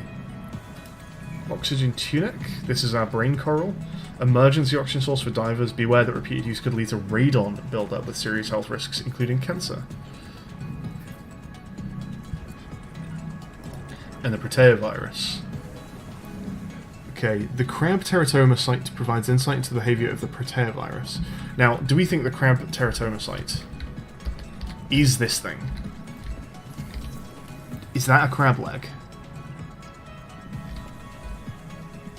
Are they claws?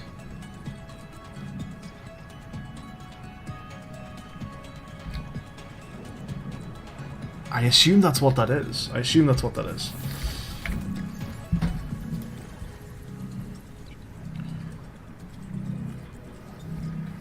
The proteovirus can reprogram cells of one organism, coral, to behave as and become cells of another, the coral crab. This is biologically implausible. Nonetheless, it occurs. Horizontal gene transfer is the exchange of DNA between organisms other than parent and child. It occurs frequently on Earth, largely, but not exclusively, between microbes. Oh, it occurs frequently on Earth, largely, but not exclusively, between microbes. The human placenta depends on a capsule protein that was inserted into ancestral mammals by a retrovirus infecting a sperm or egg cell. Potentially an evolutionary catalyst. Okay. Viruses as free riders. Data bank generation halt. User-facing error. Script hook found in bad memory address.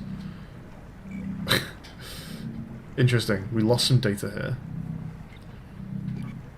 Assessment ambiguous. Proteovirus may provide life on this world with an evolutionary advantage at the cost of pervasive viral infection.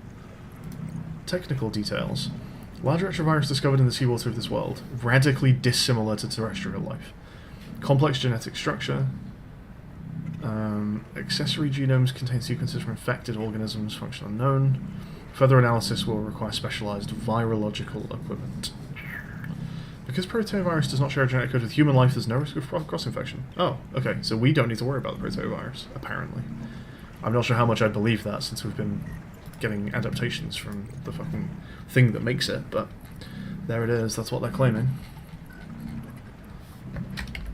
Okay, we're now starving and thirsty again after reading all that stuff.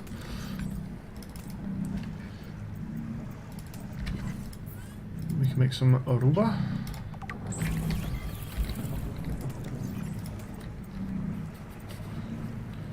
So yeah, silver or fiber would be a good thing to find. Oh, wait, fiber. Can we make fiber? It mentioned fiber in the PDA, right? Is it in our... Oh, it needs... No, that's fiber mesh. Fiber is just fibrous pulp. We can do that then. So we need to go out and collect a few bulbs and fibers.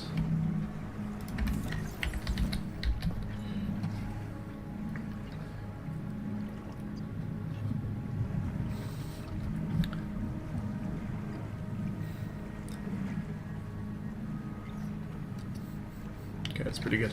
Just asking, is there a way to turn the wub wub noise off? I guess when I leave the pod, it's gonna stop. We've got a thing to talk to you about. Another Chap. black box. Chap Savon, head of computational dynamics. His job is to make sure I'm doing my job. I'm what he would call weakly supervisable. It means I respond well to human guidance. I can take partial instructions and generate a coherent concept of operations.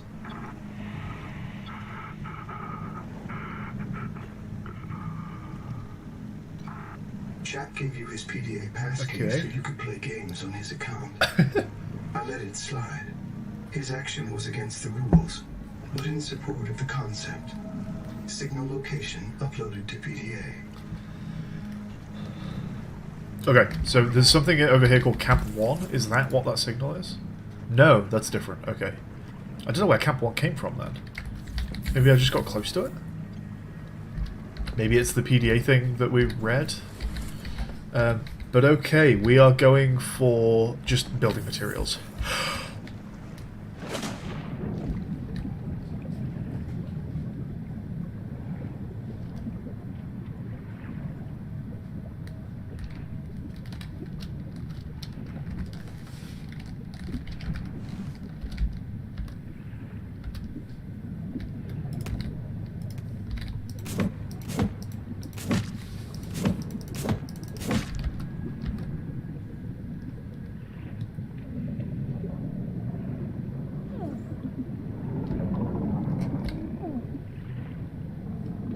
Oxygen. Why do I need oxygen? I'm fine. That's so cool. All in good time.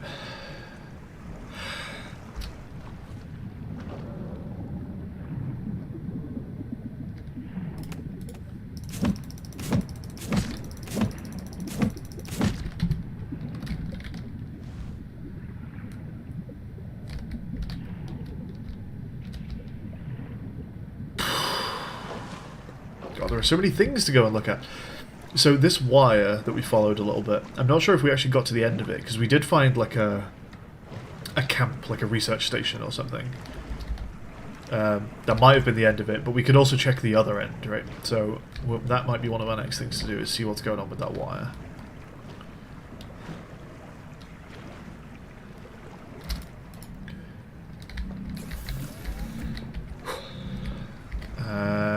So yeah, we want to make some more...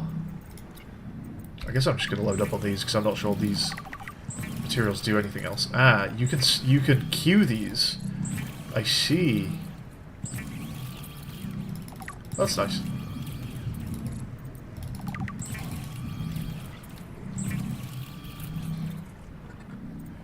Okay, so we made some rubber, we made some fiber. We could just go ahead and make basic fins. Let's do that. I think that makes us go a bit faster in the water. And then, is there anything else that we were looking at here? Requires fully functional fabricator. I didn't realize we weren't fully functional. Okay.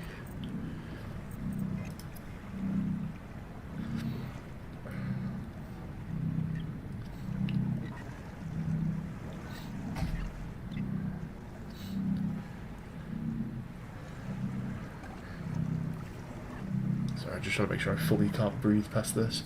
It does need to be in quite a specific place. There we go. Okay.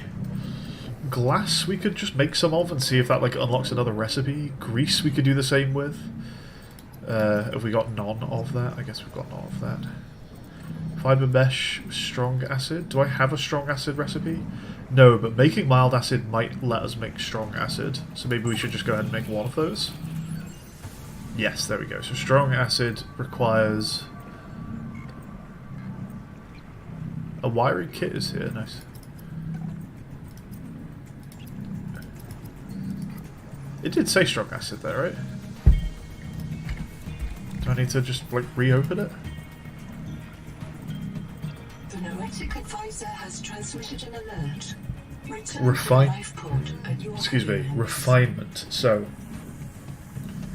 You don't do it at a standard fabricator, I guess.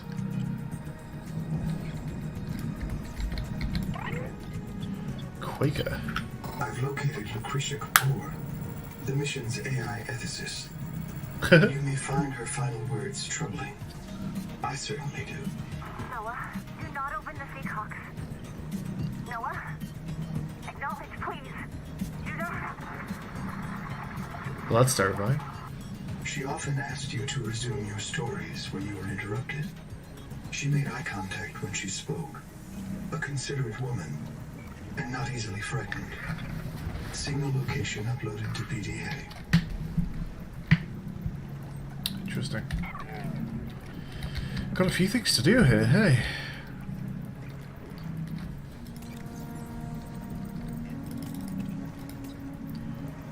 And what are we like trying to make anything right now? I guess I wouldn't mind making grease just to see if it gives us anything, and fiber mesh. We can't make fiber mesh without refinement, that can go away for now. Glass we could try. Standard air tank needs silver. I wouldn't mind making a wiring kit, also it just might like unlock a new thing, you know, if we make it. Okay, I'm gonna follow the wire the other way, I think.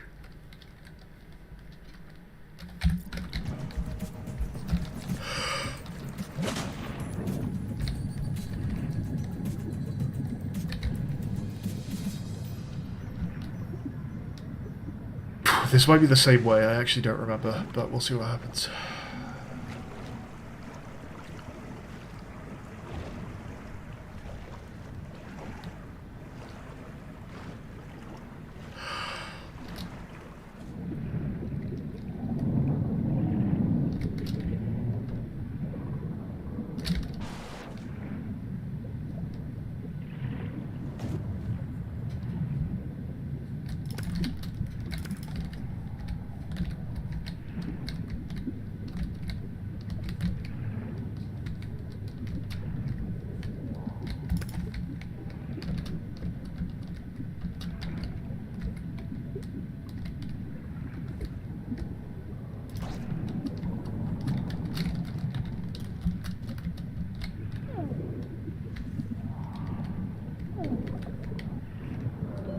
Oxygen. There are a couple lights around here. At least one of them might be somewhere we've looked at, but we'll check them all out in case there's something like a habitat thing to scan. That would be nice.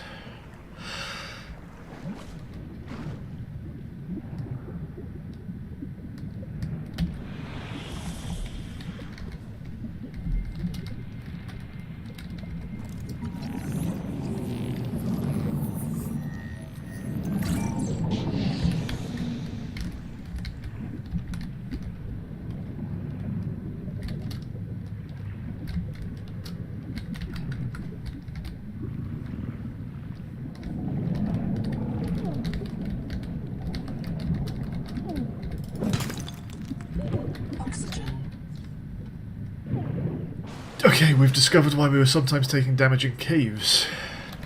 Toxic sponges.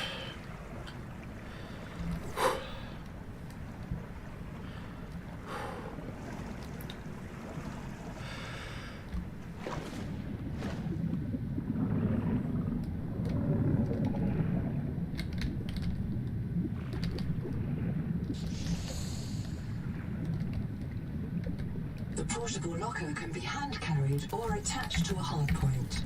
Avoid workplace friction. Inform your co-workers before moving their stash.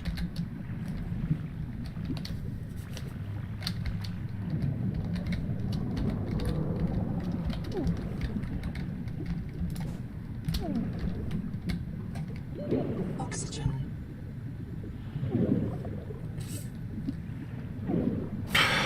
Okay. So it looks like you can't put the portable locker in your inventory. You just have to carry it. So we'll take that home with us in a second. But I think there actually might be a couple things to scan down there. There's a beacon. There. I'm not sure if it's like the locker or anything. What the fuck was that? Hello. Okay. I'll put a hold on those thoughts.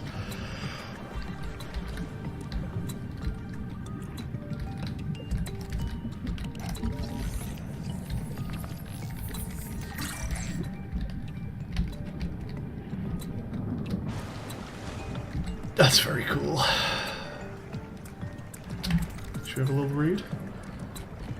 Recommendation: avoid areas beneath Hyceans. Monitor for signs of high-level behaviour, such as fertilising certain areas of the ocean with defecated waste. Ah.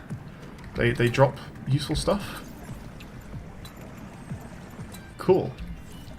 Okay, I think there are things to scan down here. Like there's a beacon, maybe something else, maybe a locker. So we'll do that and then we'll move the box.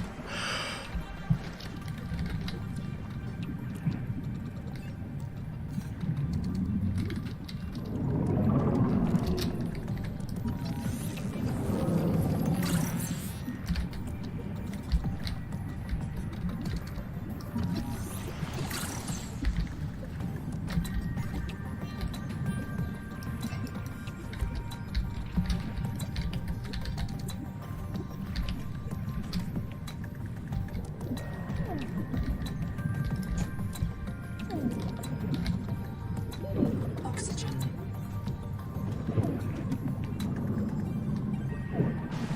I thought I found two halves of a beacon, but I think I just found the same one twice. Okay, I'm going to check out the other light down there, and then we'll take this box home with us.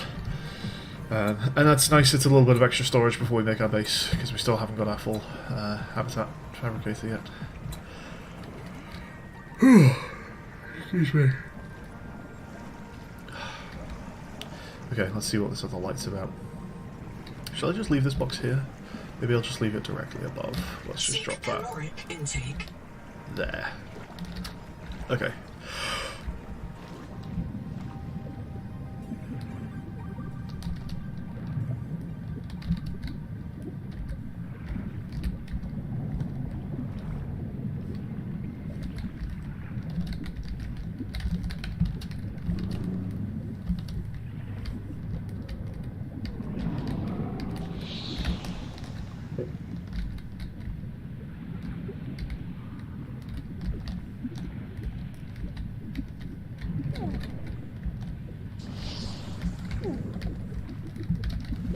Oxygen.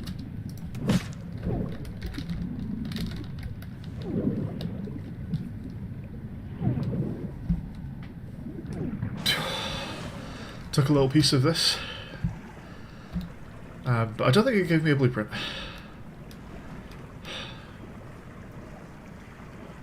That's weird.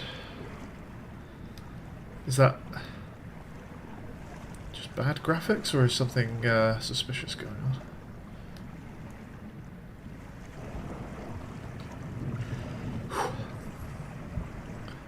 Alright, let's take this box home with us.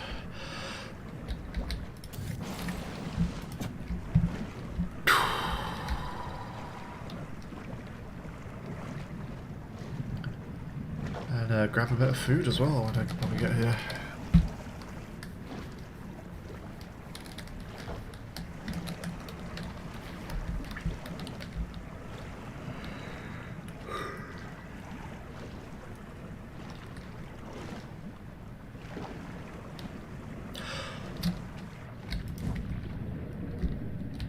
There's a new thing over there, let's go scan it.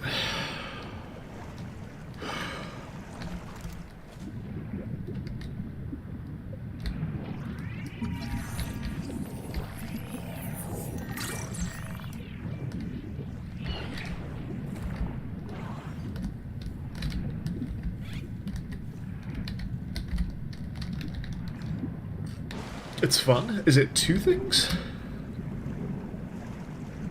Or is it one? Let's grab a bit of food before we head home, I think.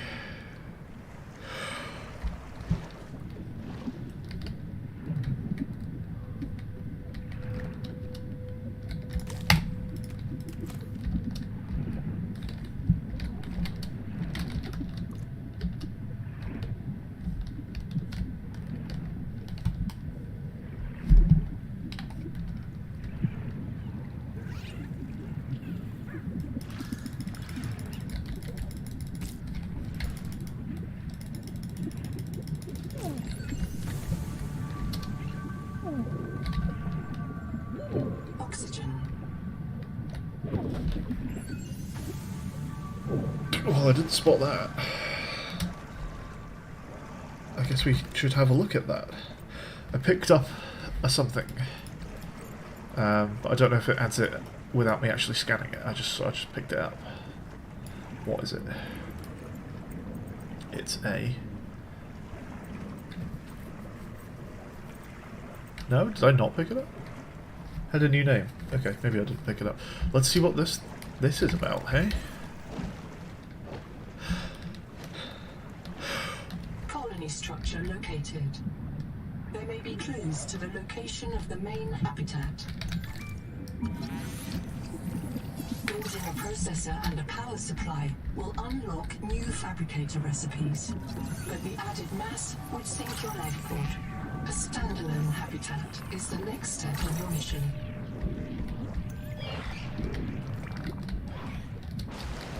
Okay, I'm hungry and the potentially dangerous guys are out, so let's head home and we'll come back to this in a second.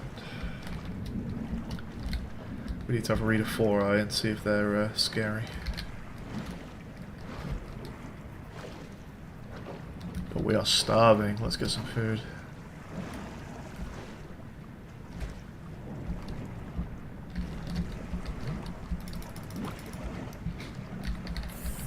Have you got anything new to say? No.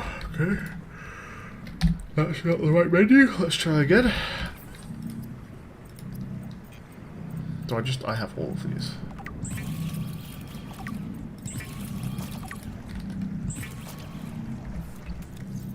Bam, bam, bam. Okay, what's new? Chap, get that black box, get that black box. Easy. Bases, hatch. Okay, so this is just stuff that I got because I got the base builder, that's fine. Hatch and corridor, makes sense. Biolab. It's used to inject and remove biomods. Temperature. Ah, so this, there aren't just going to be 6 to find, it sounds like. There's going to be more than that. And we can mess around with which ones we have at any given time. The entry-level colonist can tolerate 2 biomods, 1 active, 1 passive. Interface to the biolab and choose 1 biomod for each slot. Is that the case for us? It's not like visually very obvious. Plus, these are both passive, so not quite sure what's going on there. But cool, let's just switch around our biomods. Good stuff. And 4i, yeah. Aggression. The duplex 4i is aggressive and willing to attack even larger species. It's unclear if this is a territory guarding strategy, a relic of ancient group behavior, or even a form of youthful play. Solitary 2i's may be ill or in mourning. Avoid. Aww.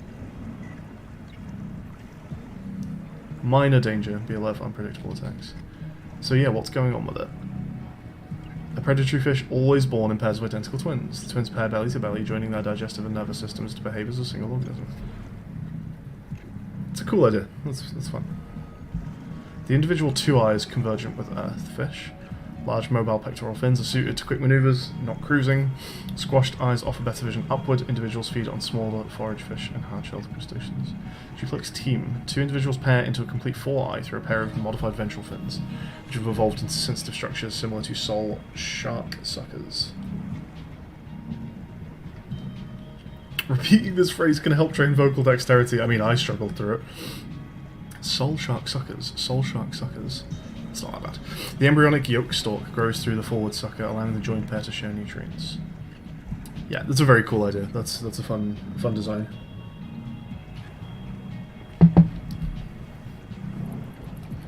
What does sessile life mean? Anyone want to Google sessile for me?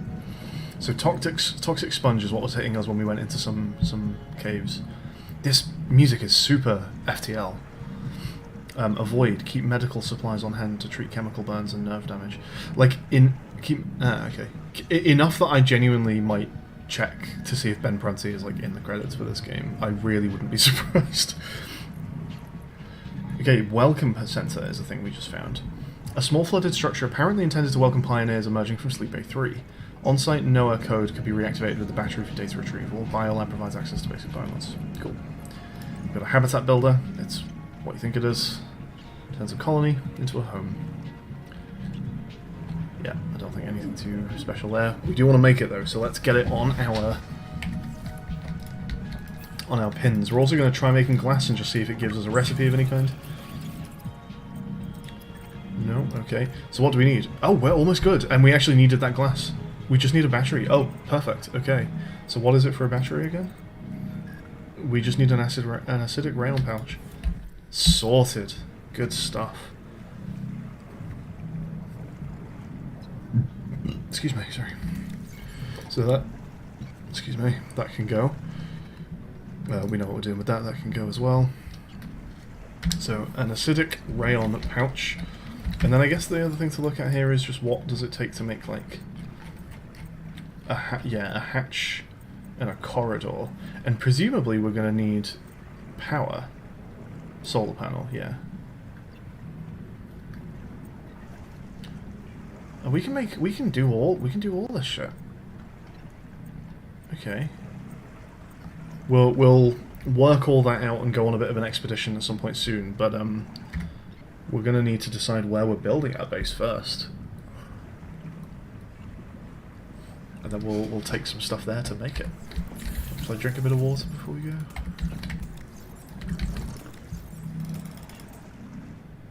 Ah, I picked up metal salvage.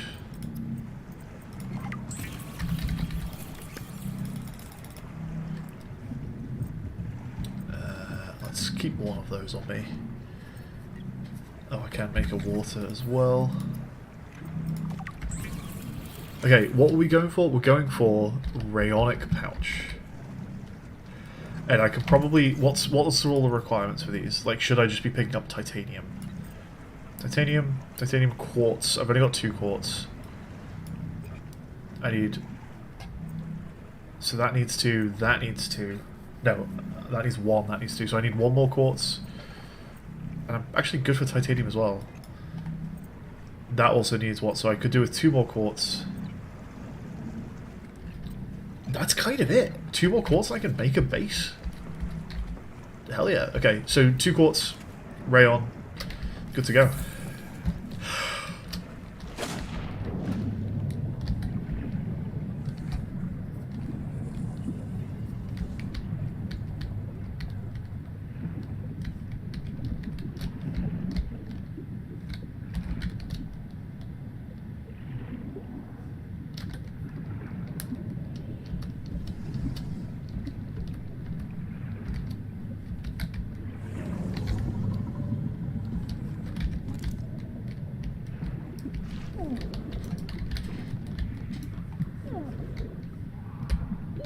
Oxygen.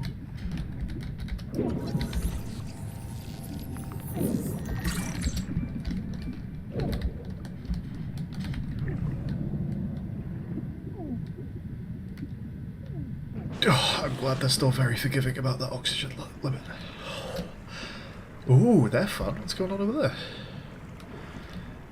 Okay, let's pop a save here. I should be following my my radar as well for like new scannable stuff. Like, let's go find out what this is over here. Howdy, Rex. So yeah, there's something glowy there as well. There's all sorts of glowy stuff going on. Okay, yeah, let's go have a look at this dot. This, yeah, I'm liking this one a lot more, actually.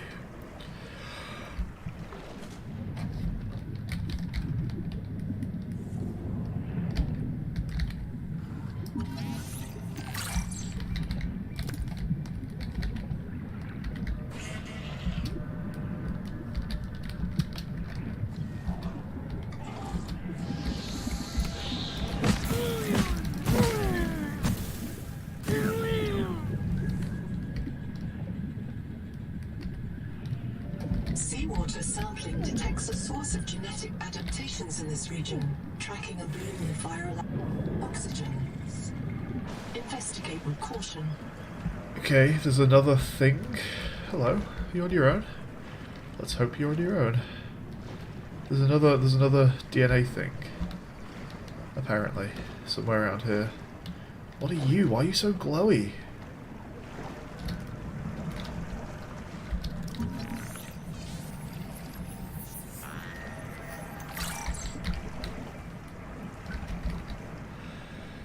I'm just going to have a quick scan around and just see if I can spot where it is.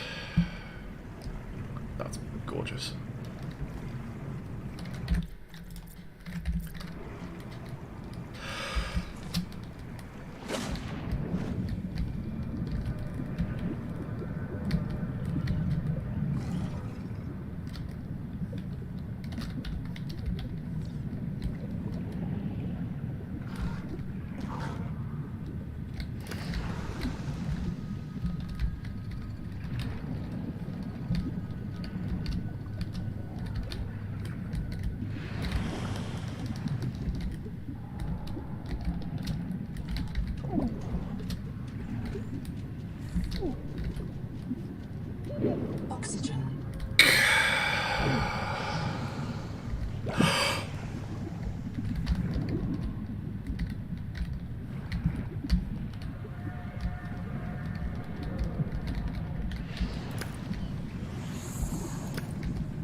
Oxygen.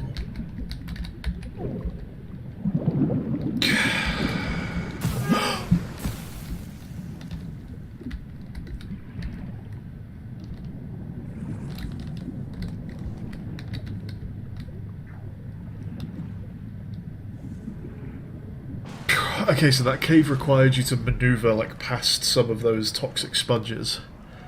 And I think only just for like a load of copper, but I suppose that's quite useful. You're scooting off. Catch you later, Acrylic. Cheers for hanging out.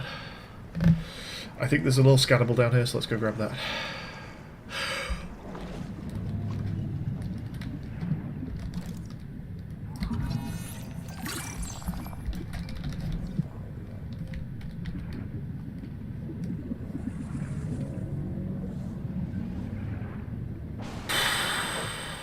Alright, we might have some underwater maneuverability.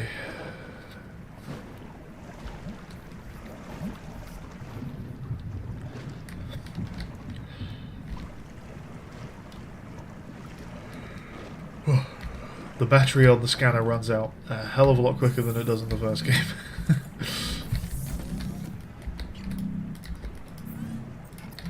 Okay, what are we doing here? Still not found any silver. We can make a basic battery, right? Now, I don't know if this will work. I think they patched this in below zero, so presumably this won't work, but we can load a new battery into this, and then go ahead and make the habitat builder out of the other stuff. And let's find out, is the habitat builder at full battery? It is! That trick works!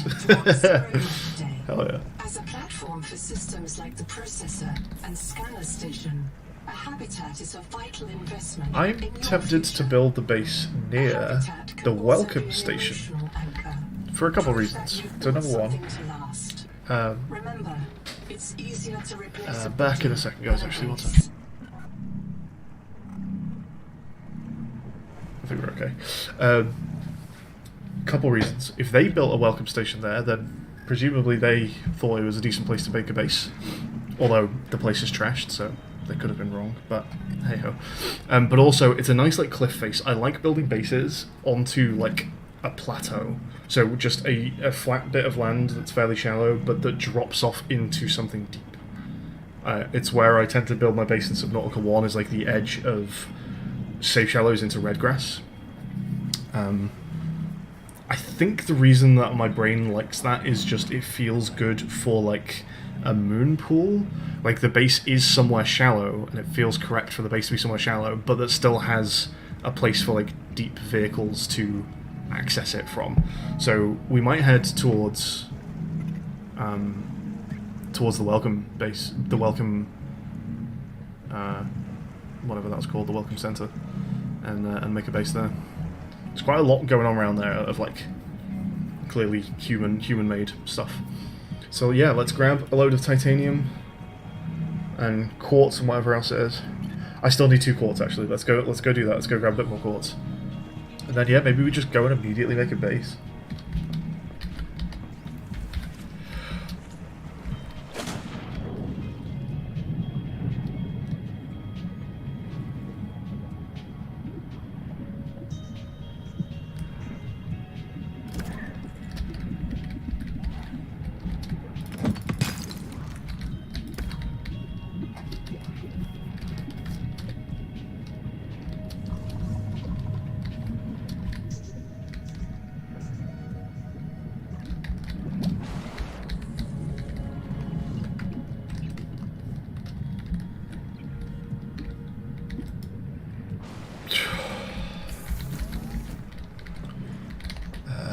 What are we doing? We are making...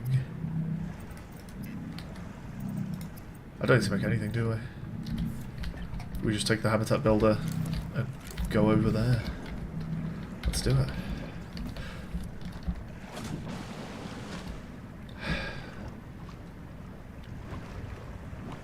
What are these things? I'm going to scout the area a little bit just to make sure that the area, you know, doesn't feel unreasonable to build. There's nothing spooky scary around and whatever else. Let's pop a little save here and then go and have a quick look around.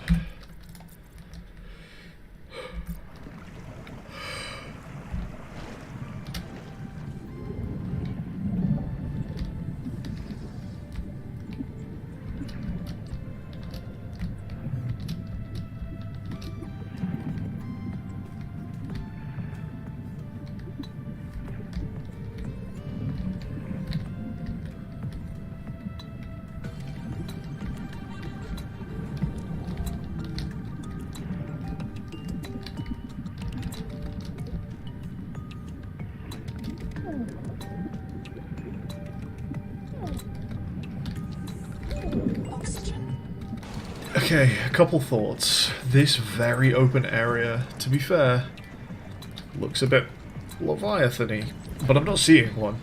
I'm hearing something very distant, but I don't know what that is. If a Leviathan lives here, I ain't seeing it.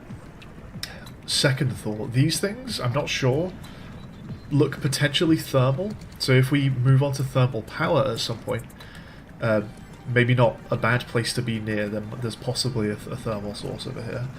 I like it. I think this is actually where I'm going to build my base. So let's go ahead and open you. 1 titanium. Is it just all in fucking storage? Hang on. I guess I put it all away. Oops. Let's try this again.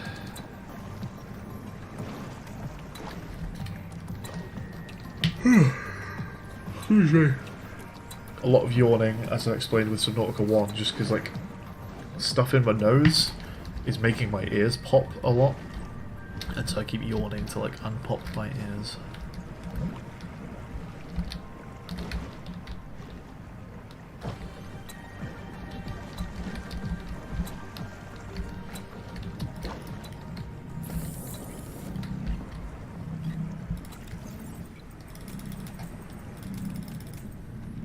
Okay, that's all of our titanium. We've got our quartz, got a bit of copper. Let's grab a bit more just in case.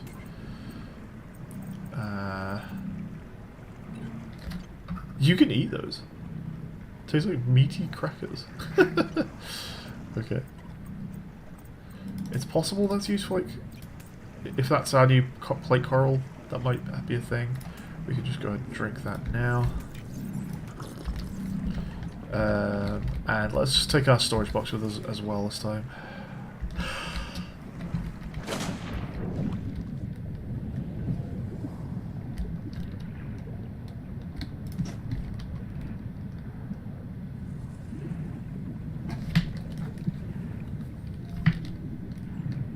That might be thermal.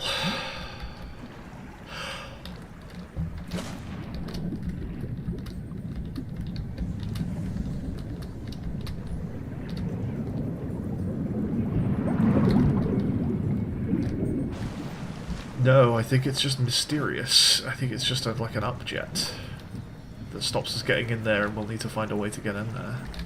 Interesting. This is the one problem with the base around here. There are some 4 eyes, but I don't think they're a big threat.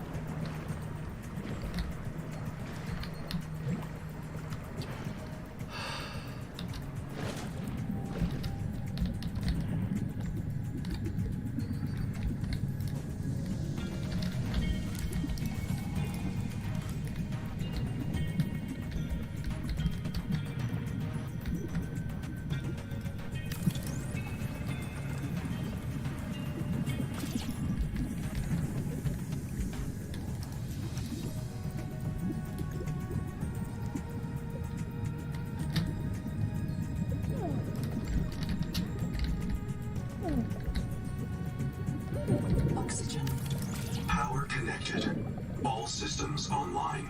Okay, a couple nice things. Habitat beacon, that's great. Don't have to just leave a free-floating beacon around. Secondly, it looks like the snap points now, so that sort of improves my OCD about trying to perfectly line up solar panels and stuff on the outside of the tubes. It looks like there is just a snap point for it, so that's good. Ah, yeah, there's a disable snapping option there as well. Okay, nice. So next up, let's make a beacon.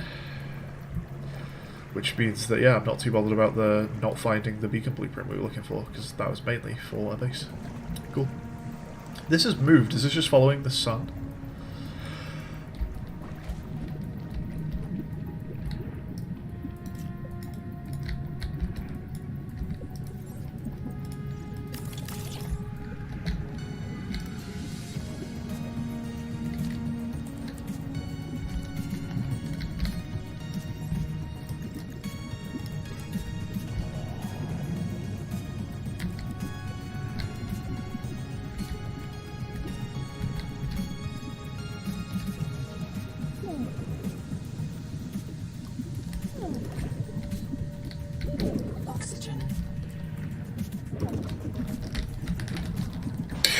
Well, that is very annoying.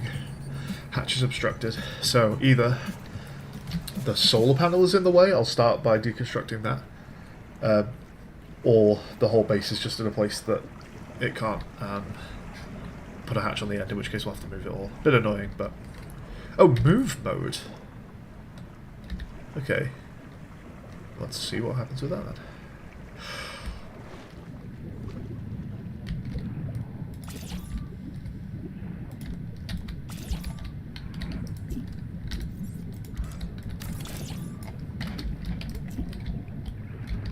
Welcome aboard. Okay, we can breathe in here, we've got power, good stuff, and the hatch is doing the fun sci-fi thing. So you can just swim straight in without a transition animation. That's fun. It feels shorter than a standard Subnautica hatch, so I'm going to go ahead and make one more. This 8.2 thing on the side here, is this to do with, like, base integrity or something like that? I'm not sure what the 8.2 thing is. Oh, no, I am. That's power, isn't it? So the base is using 2 power per time unit, presumably just for oxygen production. But we're making 8 power right now because we're solar powered and it's daytime. So we could go ahead and make a fabricator somewhere near our entrance. Yeah, the snapping is very nice. Let's go and make a fabricator there. Can we make a new Noah? Yes, we can.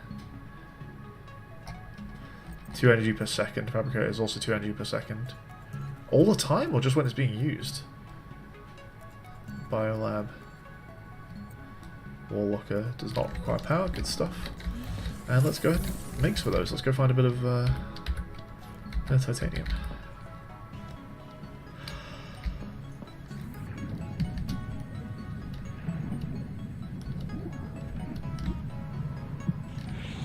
Contact. Something large is moving nearby.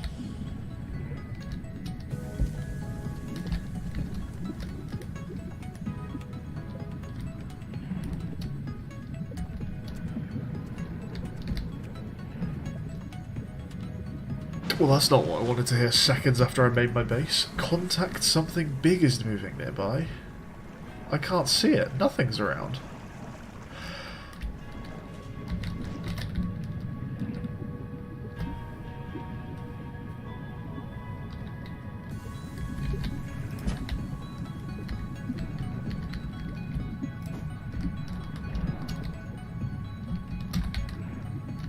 Welcome aboard. Maybe that?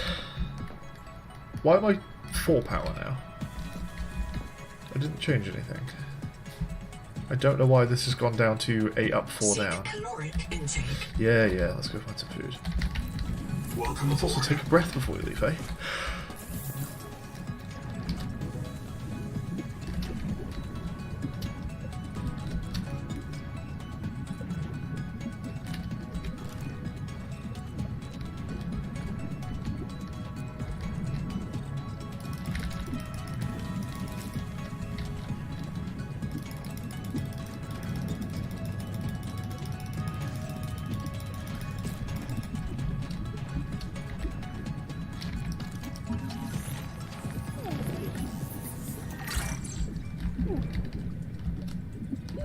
Oxygen.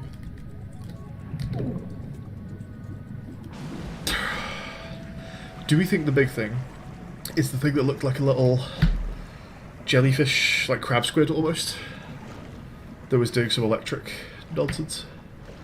Is that the big thing? It didn't look that big, but it did look scary.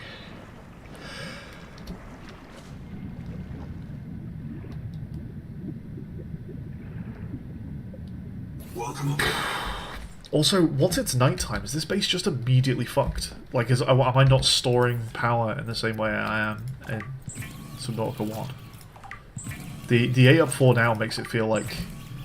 Oh, no, there is a battery as well. I see. Okay, we're probably fine at night then, to some extent.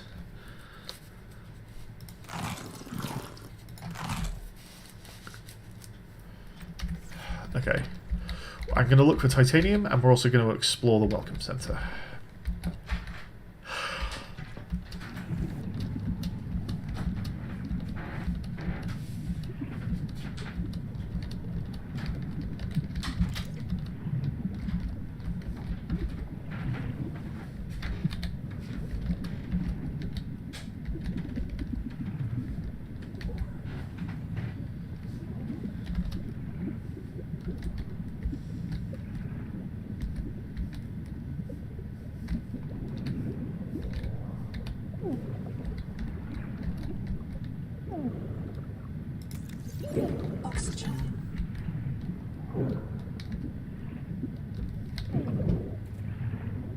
So it looks like we could bring power to it if we had power. Actually, let's just try taking out a battery.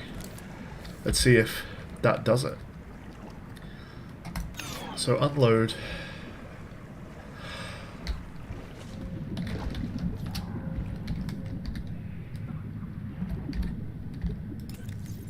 All systems online. Power connected. Welcome back, Pioneer.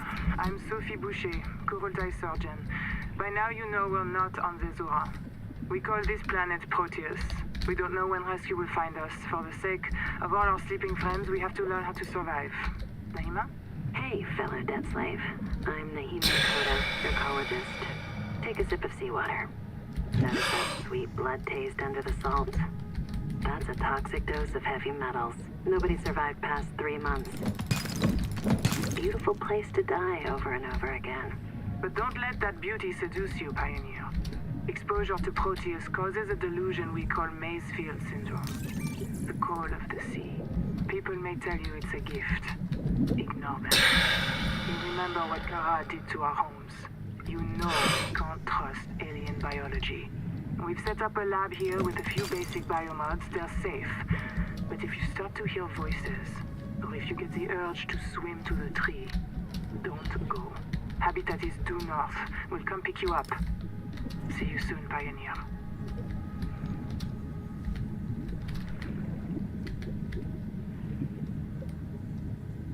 It's red. Why is it red? Warning. Power offline. Welcome aboard.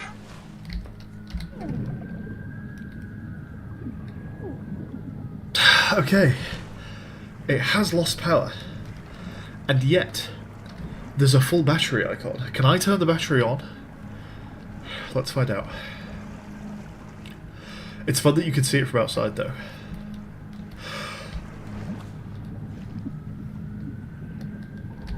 Welcome aboard.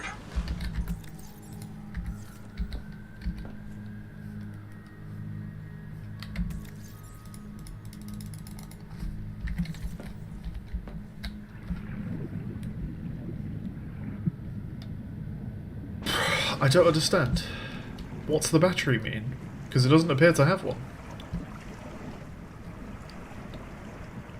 Look, you can see the aurora on the pole. Oh, that's sick. That's so cool. The night sky is very nice. Except for this weirdness. I don't know what that's doing. That's quite odd. Yeah, it's a very cool looking game though. So, people talked to me, and they were talking to me, best I could tell. This, you know, we didn't just find some old, outdated communication. These are people that also, I guess, woke up on that ship, and they've been dying over and over again. The weird existential nightmare that we're in. I wonder if this game has taken some inspiration from Outer Wilds, possibly. Yeah, this is quite odd.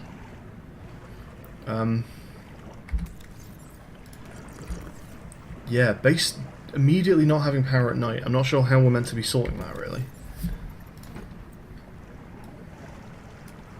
We can make 3 moon tamaki and half moon jerky.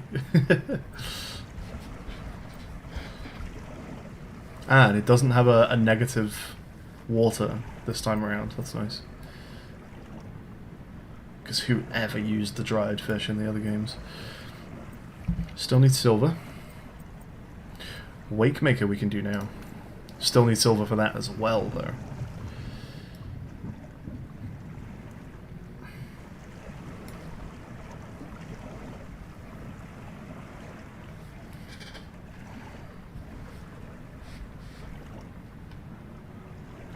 Ah, ceiling light. Okay. It does require energy, but yeah, we could maybe do with a ceiling light. I might as well do it, right? It's not like this affects the situation really. We'll still have power during the day and not at night. So let's go ahead and make a ceiling light.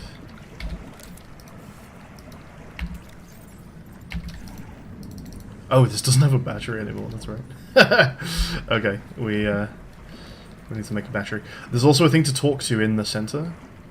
We don't have that long to do it, is the problem.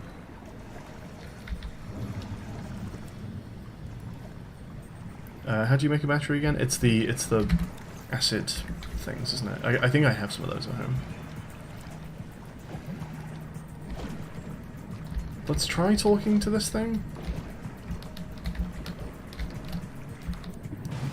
Oh, there's you there as well. Well, if it goes daytime while we're doing this, we'll just do it at the current base.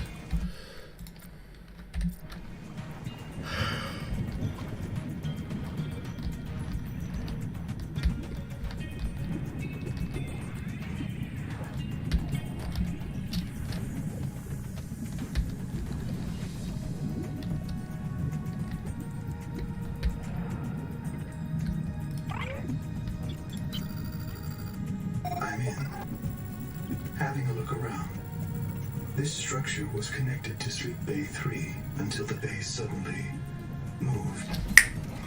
My oxygen's not going down, which I think means I'm okay. They're pausing it so that I can have a chat. A hard line leading to a habitat complex in the north was deliberately cut. Why? And if I am not mistaken, and I never am, this node was killed I've taken by this an out. explosion below the structure. More mysteries for the qualified investigator. I've retrieved 2 messages. I think you should review them. I remember Sophie very fondly. The structure was connected to Sleep Bay 3 until the base suddenly moved. Picked up and hurled full fathom into the deep with you and I aboard. 20,000 hours earlier, a hard line leading to a habitat complex in the north was deliberately cut. So there is, like, intentional stuff going on here. Before we arrived. Unless we've just been asleep for like a really fucking long time. I guess that's possible.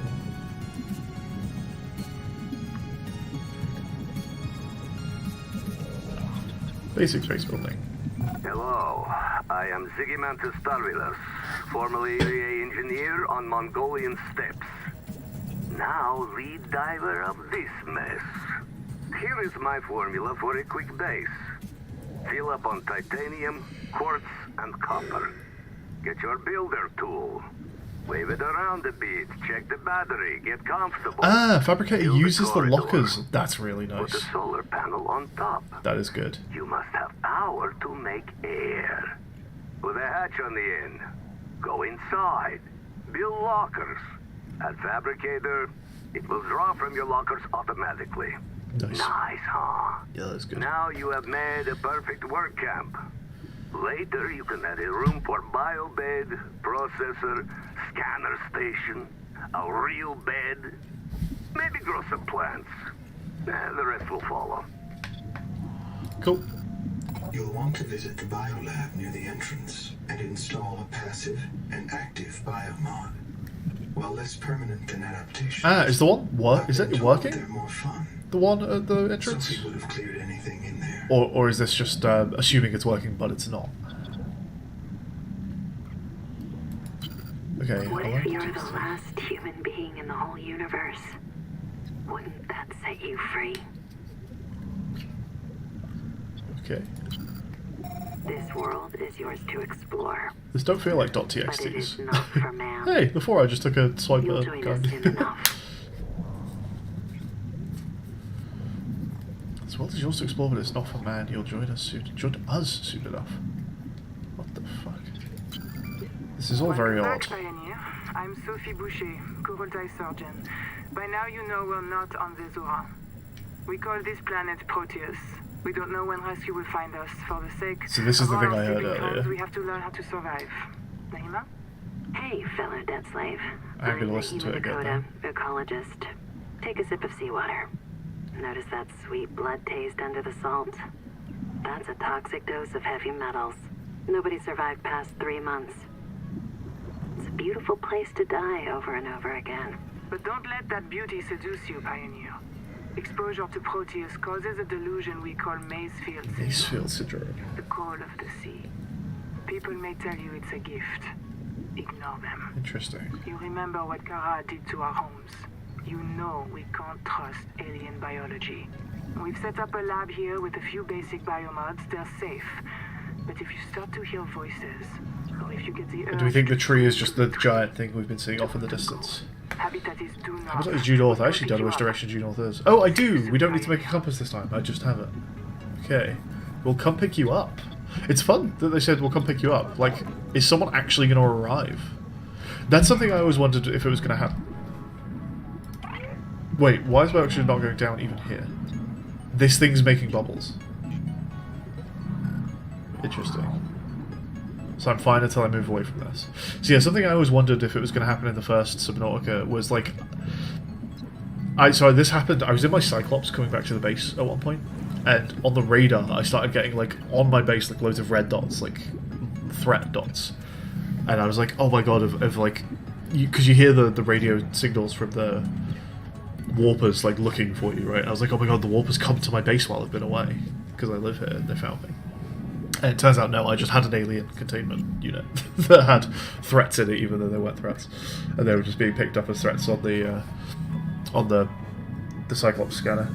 But yeah, I wonder if someone actually legitimately is going to arrive. That's interesting. So I'm probably going to lose oxygen when I move away from this, so let's...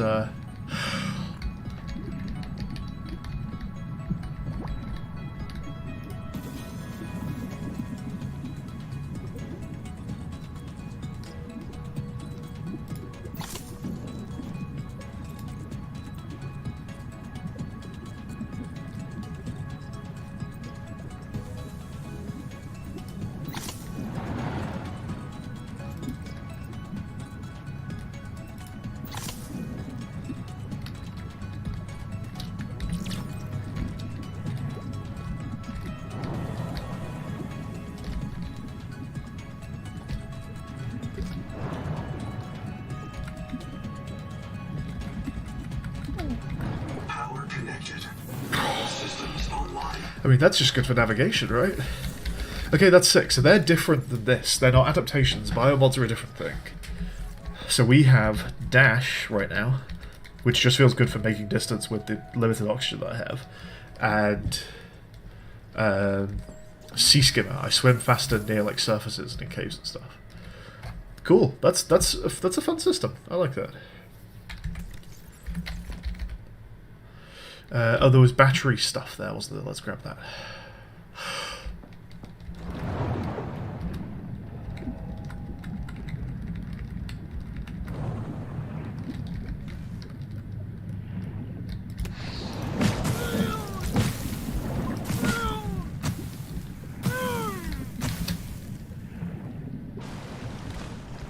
Was that just the acid thing doing that to me? I don't remember that happening with the other ones.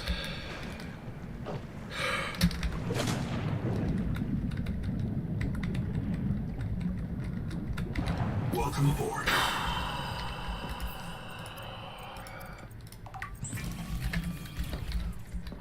Okay, base builder. Let's get a battery back on you.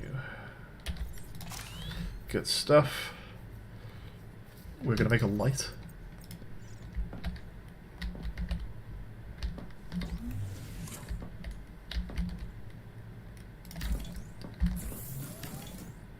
We need copper. Do I not have copper on me? No. I'll tell you what we can do. We can make a load of wall lockers and start storing stuff, and I can go and bring some things over from old base. There we go. So let's put things in here.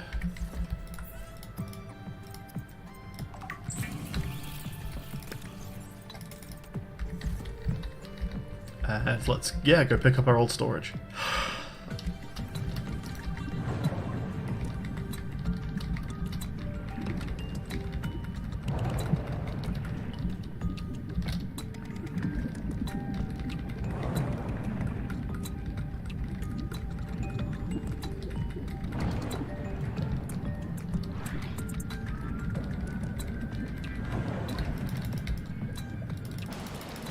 That's a lot of fun, actually. Oh, didn't realise it was going to be 2 trips. Well then, I should have brought the box. Oops. Camp 1. I wonder if Camp 1 is... They said due north, right? It's not quite north, but I wonder if Camp 1 is what they mean.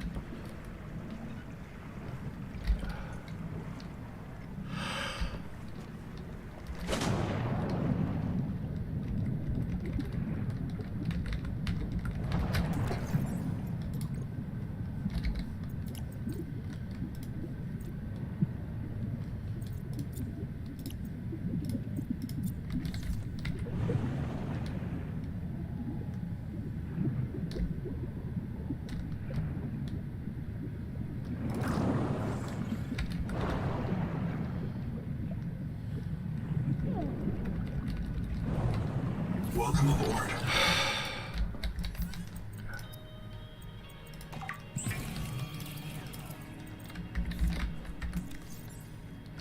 Oh, where did that go?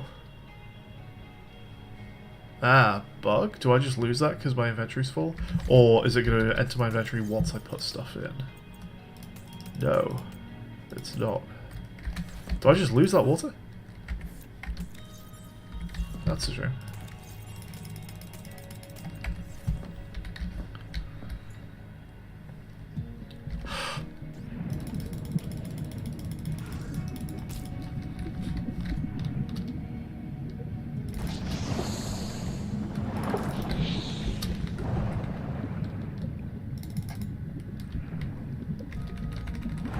A slightly confusing thing is happening where it's making like a second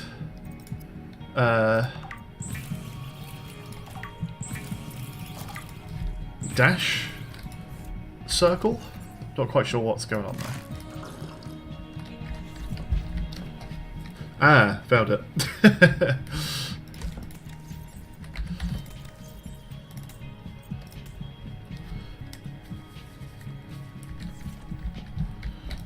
Let's go ahead and make like 2 more lockers.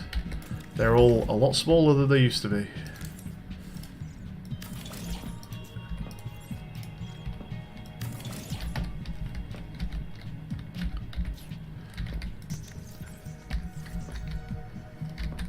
And 1 more trip back to the pod, and then we're officially moved house.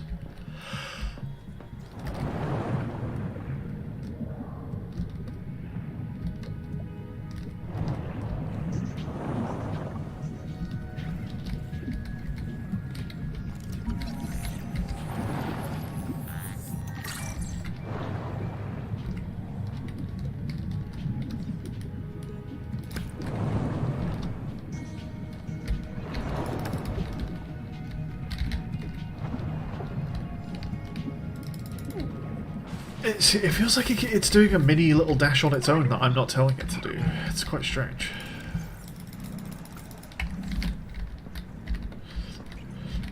Okay, and if we're going to do a base build for... That's not what I meant to do. If we're going to base build for a Noah terminal, we need copper wire and glass. So we can pick up a bit of titanium on the way. Quartz, sorry, not titanium.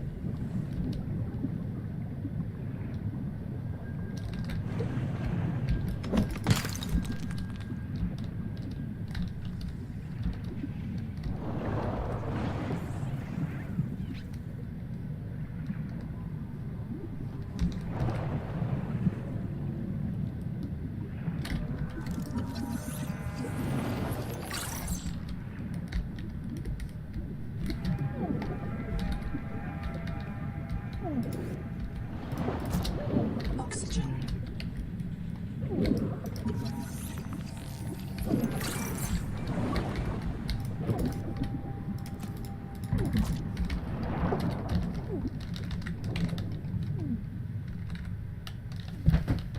Oh, the dash saved me.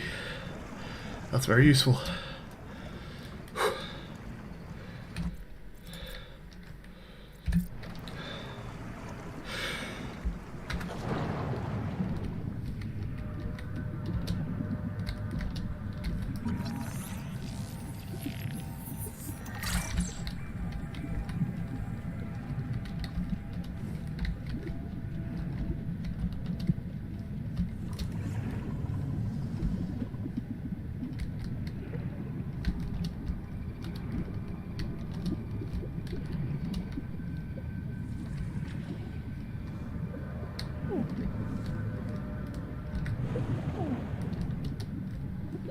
Oxygen.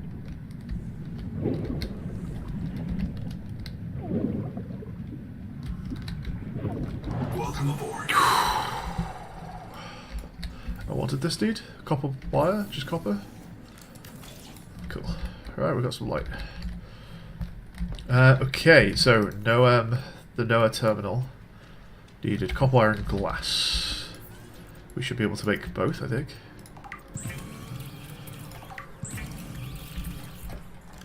Do I have space though, or am I going to need like a room?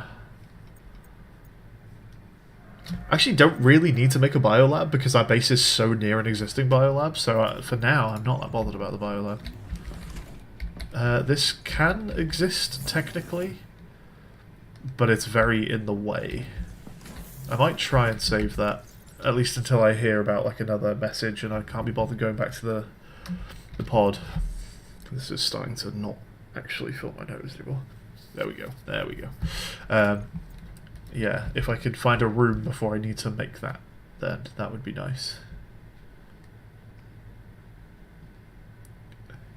Because yeah, I don't have a room yet. Can't just double check if this counts as a room. Let's go see.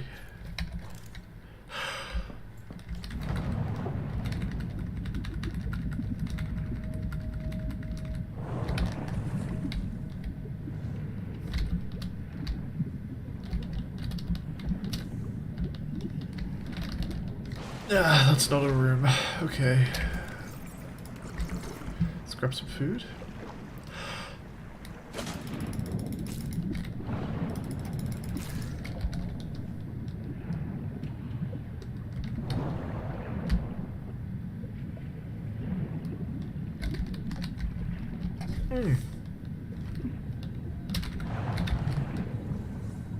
I just had a thought.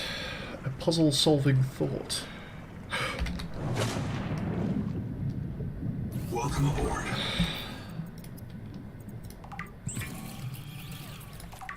We found something earlier that we couldn't do, but I wonder if I can now do it.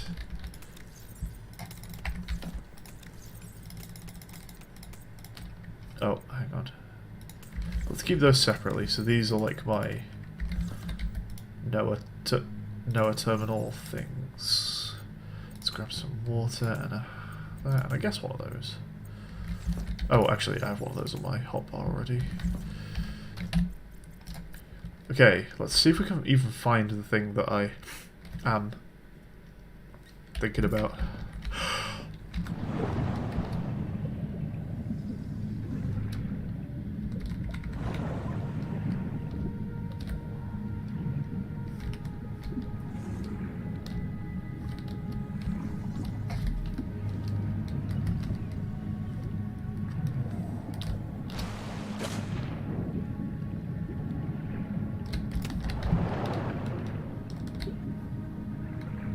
Okay, so this guy, we couldn't get in here. However, we've got a dash now.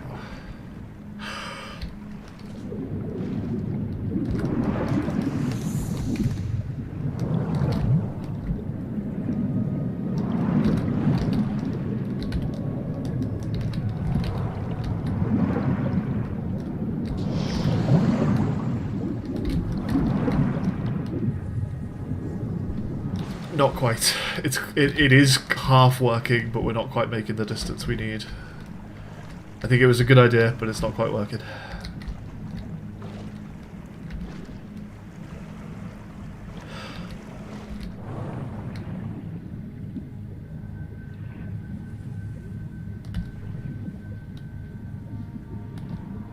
Welcome aboard. We might lose oxygen in here soon. I need to be very careful to stop breathing if that happens. I was going to make grease just to see if it unlocks any new recipes. Nope. Okay. This is the nice thing about having a shallow base as well, is if I suddenly lose oxygen, I might not even have time to take a breath, right? So a very short swim to the surface would be nice.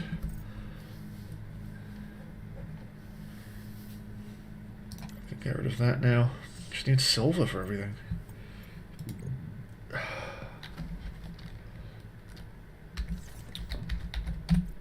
Are we going for a black box? Is that the next plan?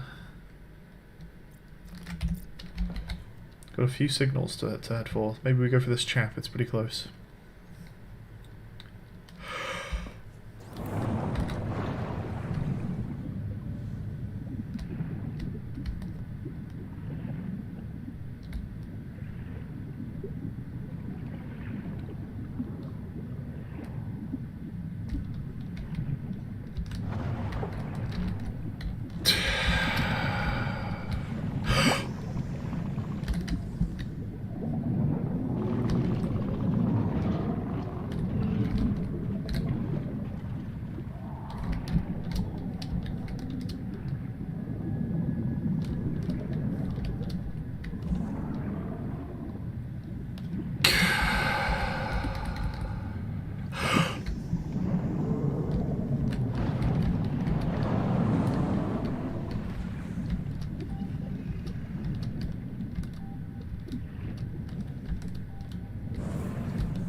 Oh, we have oxygen in here. Okay. Colonist bunker, Quaker's meeting house. This is powered. Oh, fun. Okay, that helps. Nice. I'd love to be able to scan a whole room. What do we got? Scan repair tool? Nice, okay. Download aberrant NOAA reports. Kurultai records day 585. Consultation with chaplain psychiatrist Lucretia Kapoor about the state Aha! of... Lucretia, say hello. Hello.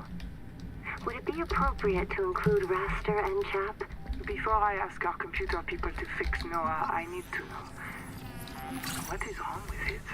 With it? Or with you? What? Has the Noah failed to perform its tasks? Or do you feel that it's asking too much of us? I can't afford to have feelings about anyone's behavior. I'm acting on reports that the Noah is erratic. Because if you allowed yourself to have feelings, you might disagree with the machine? This is not why I asked you. Of course it is. You use the Noah as a source of certainty in the face of terror. If the Noah can become delusional and mistaken, so can you. And it can. The Noah can become delusional? It has no fixed model of reality. It can entertain any madness imaginable, and many more you cannot imagine. As long as those delusions help it complete the mission. So the Noah is insane, but only when it's useful? Are we any different? Anita has invented an entire belief system to justify the Angel Comb adaptations. Because they are useful. She's insane too. She's a puppet for the Macefield virus. I can't prove it, but I know it. You see? You do have feelings. The story's getting a lot more, like, mystery and, like, philosophical almost as well than it feels like the other two games got. It's much less pragmatic. Okay. You comfy? My mouth is full of holes. I'm turning on the nitrogen. Deep breath. You have a brand new body. You might even be a little stronger. A little faster. The biobeds got you. Until it all happens again. The meadow. Or the Macefield. This planet is poison. If this works, we can slow down the syndromes by reprinting our bodies until we find a cure. What if there is no cure? Chap. Sweetie, don't be scared. Noah will find a way. That's what I'm afraid of.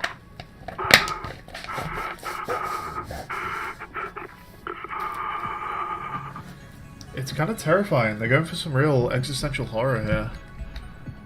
I guess let's see what's going on with the biobird. Weapons upgraded. Inventory expanded. Oh, hell yeah. Okay. That's sick. Okay. GG biobird.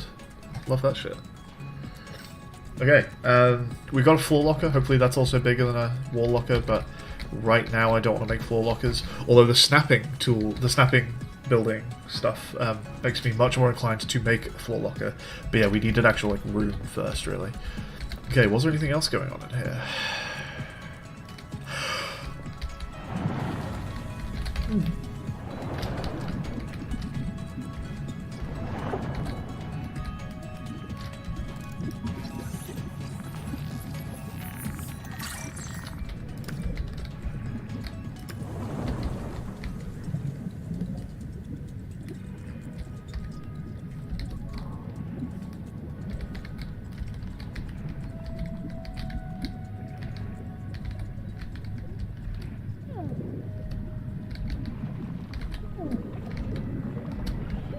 Oxygen.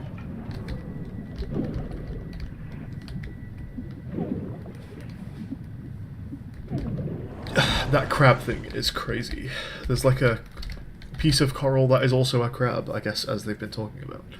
Let's go take a little look at it. It's wild.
Gonna be honest, there's a lot of like scary noises happening and I'm not really sure what's making a lot of them. But we'll try this little platform again. Are you circling me again, buddy? I've got a dash this time. You little shit.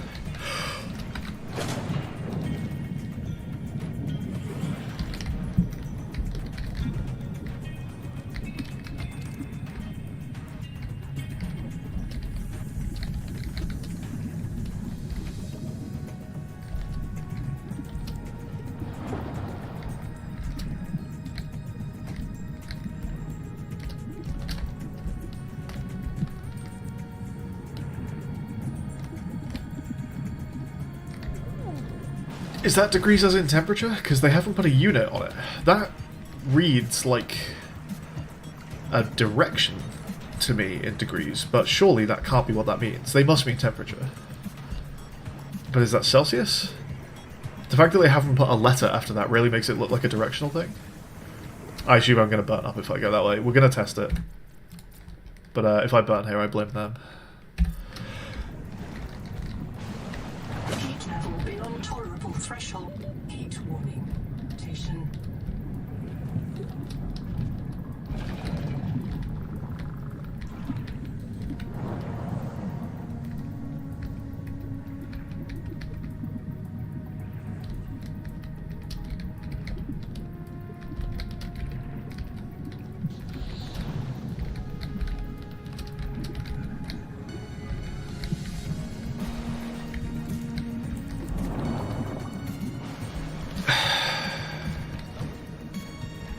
Okay, still no luck on silver. So we found a bit of silver, but it required like a mining material, unfortunately. A mining tool, sorry. There's a little cavefish. We see what's going on here. Oh, this has like a... Oh, okay, this might be a bit scary, but should we try it? There's a slipstream. Let's give it a go.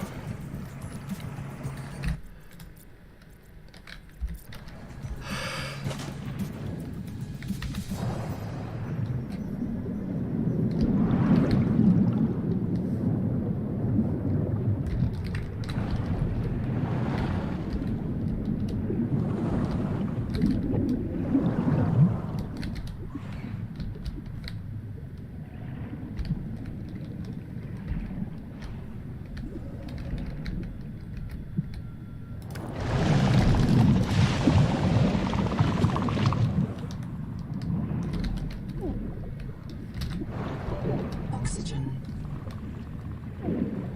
That is so sick.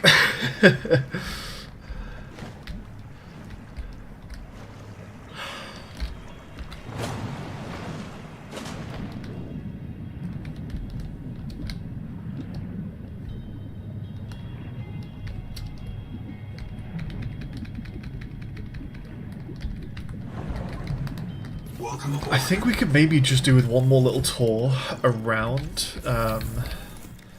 the welcome center, because I think there just are more like human things around that we've not actually looked at. So let's just go and do a little lap of this place.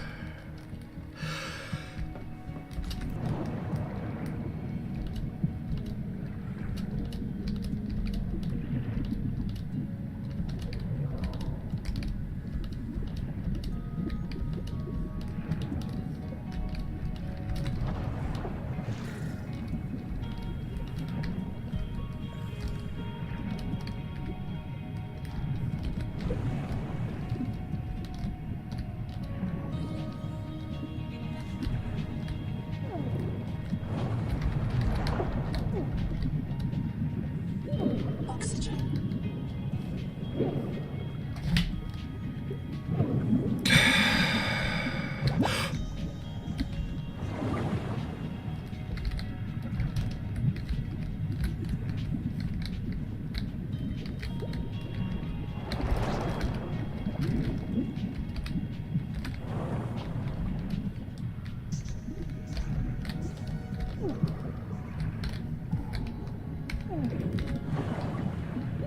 Oxygen.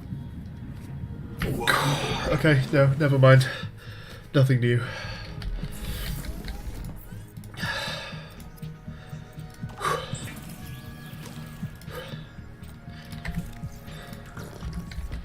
Okay. Oh.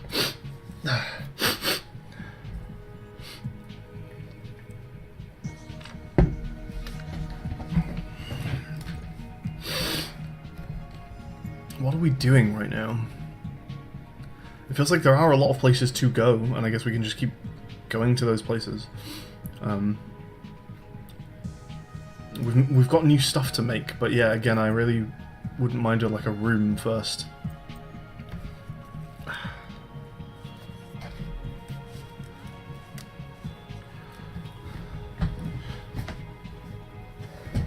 Do we have any new things to read in the data bank? Absolutely shitloads. Okay. Oh, it's so much. I wanted to read through all of this, but it's just not good for being on a stream. The colonists use special biobeds to improve their dexterity and endurance. Cool. Fast track from Altera educational cadre to work on breakthrough human fabrication technologies. Volunteered for cicada mission to test biobed systems in harsh frontier environments. Loyal and consistent performer since infancy. Okay. Minimal risk of breakdown, some professional tension with AI. Ethicist Lucretia Kapoor. So he died about 235,000 hours ago. Died in an explosion. I thought he died, like... Well, maybe he just died a bit after the explosion. Chap's black box had been marked "Do not print" shortly before his death. The status was applied by the Habitat NOAA node. This fork of Chap's life ended. Oh, weird. It's weird that...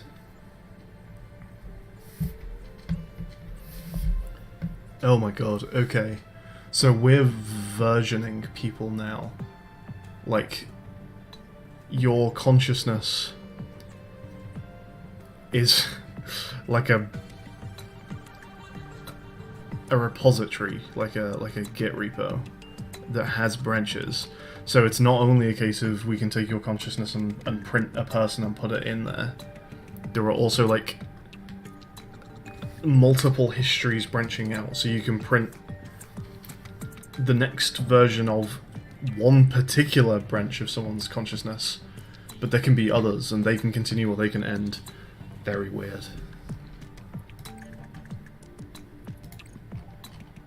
Okay, we've heard all of that. Programmable detonator, yeah, here we go. So they died in an explosion, presumably to do with this. So secure terminal, detonation control, login Nahima, welcome Nahima. Shaped charge, demolition aid.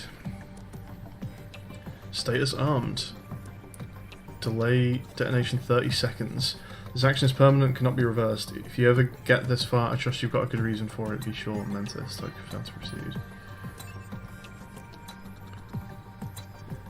Good telltales, detonation complete. What the fuck is happening in this game? Okay, salt and sulfur, what are you for? No, pool. Search for salt on sandy sea bottoms and around dead coral domes. Sure, but why? It's just for making like jerky and stuff, I guess. Pools of salt heavy brine may occur at the seafloor. Contact with this brine may cause seizures and death. Oh, sick. That's cool. You get the like, yeah. How fun. Not if you go in it, I guess. It's brimstone. Search for elemental sulfur deposits near thermal vents of volcanic activity. But what for? What do I do with them? Okay, we looked at this guy. Assessment, sign of a healthy anemone field. Okay, cool. We've got another one of these guys. Caught, script hook and allocated memory for command to generate data about clown crab echo. Restore remarks. Remark A, centipede. I think the PDA got this thing's anatomy and reproduction completely wrong. I swear I've seen centipedes. A bunch of clown crabs linked up in a train. This is something that someone's, like, written. Restore remarks. Oh. Lore? Lore drop? Are these our remarks? This is our PDA. Has our PDA just accidentally shown us deleted remarks from some previous iteration?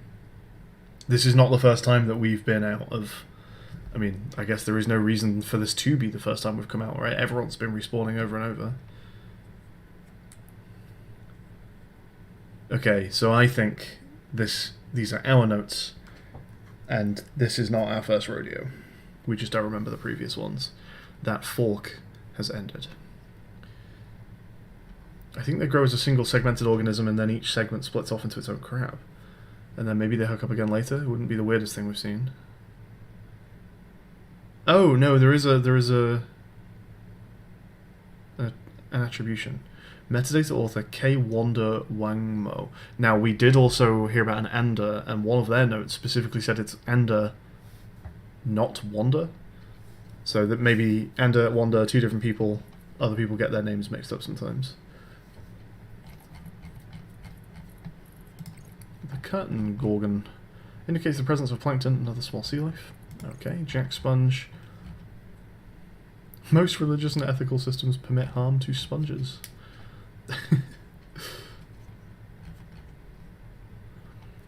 Nahima voice log go. Earth's last great man joked that the creator must love stars and beetles because it made so many of them. 200 years later, we found a lot of alien life, and guess what? Not many beetles. Sorry, Jack, but look, your creator's still playing favourites. Whenever it works, it seems to get started with a sponge. So, points of interest. So, welcome centre we've been to. The colonist bunker we have been to now. The Quakers meeting house. The Quakers meeting house.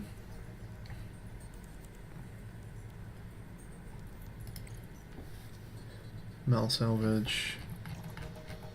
Cool, wake maker. It's a vehicle. Beacon, it's a beacon.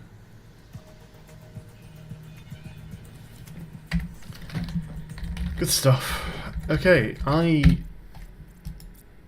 might leave it there. That feels like a decent place to leave it. We've been on live for 3 hours.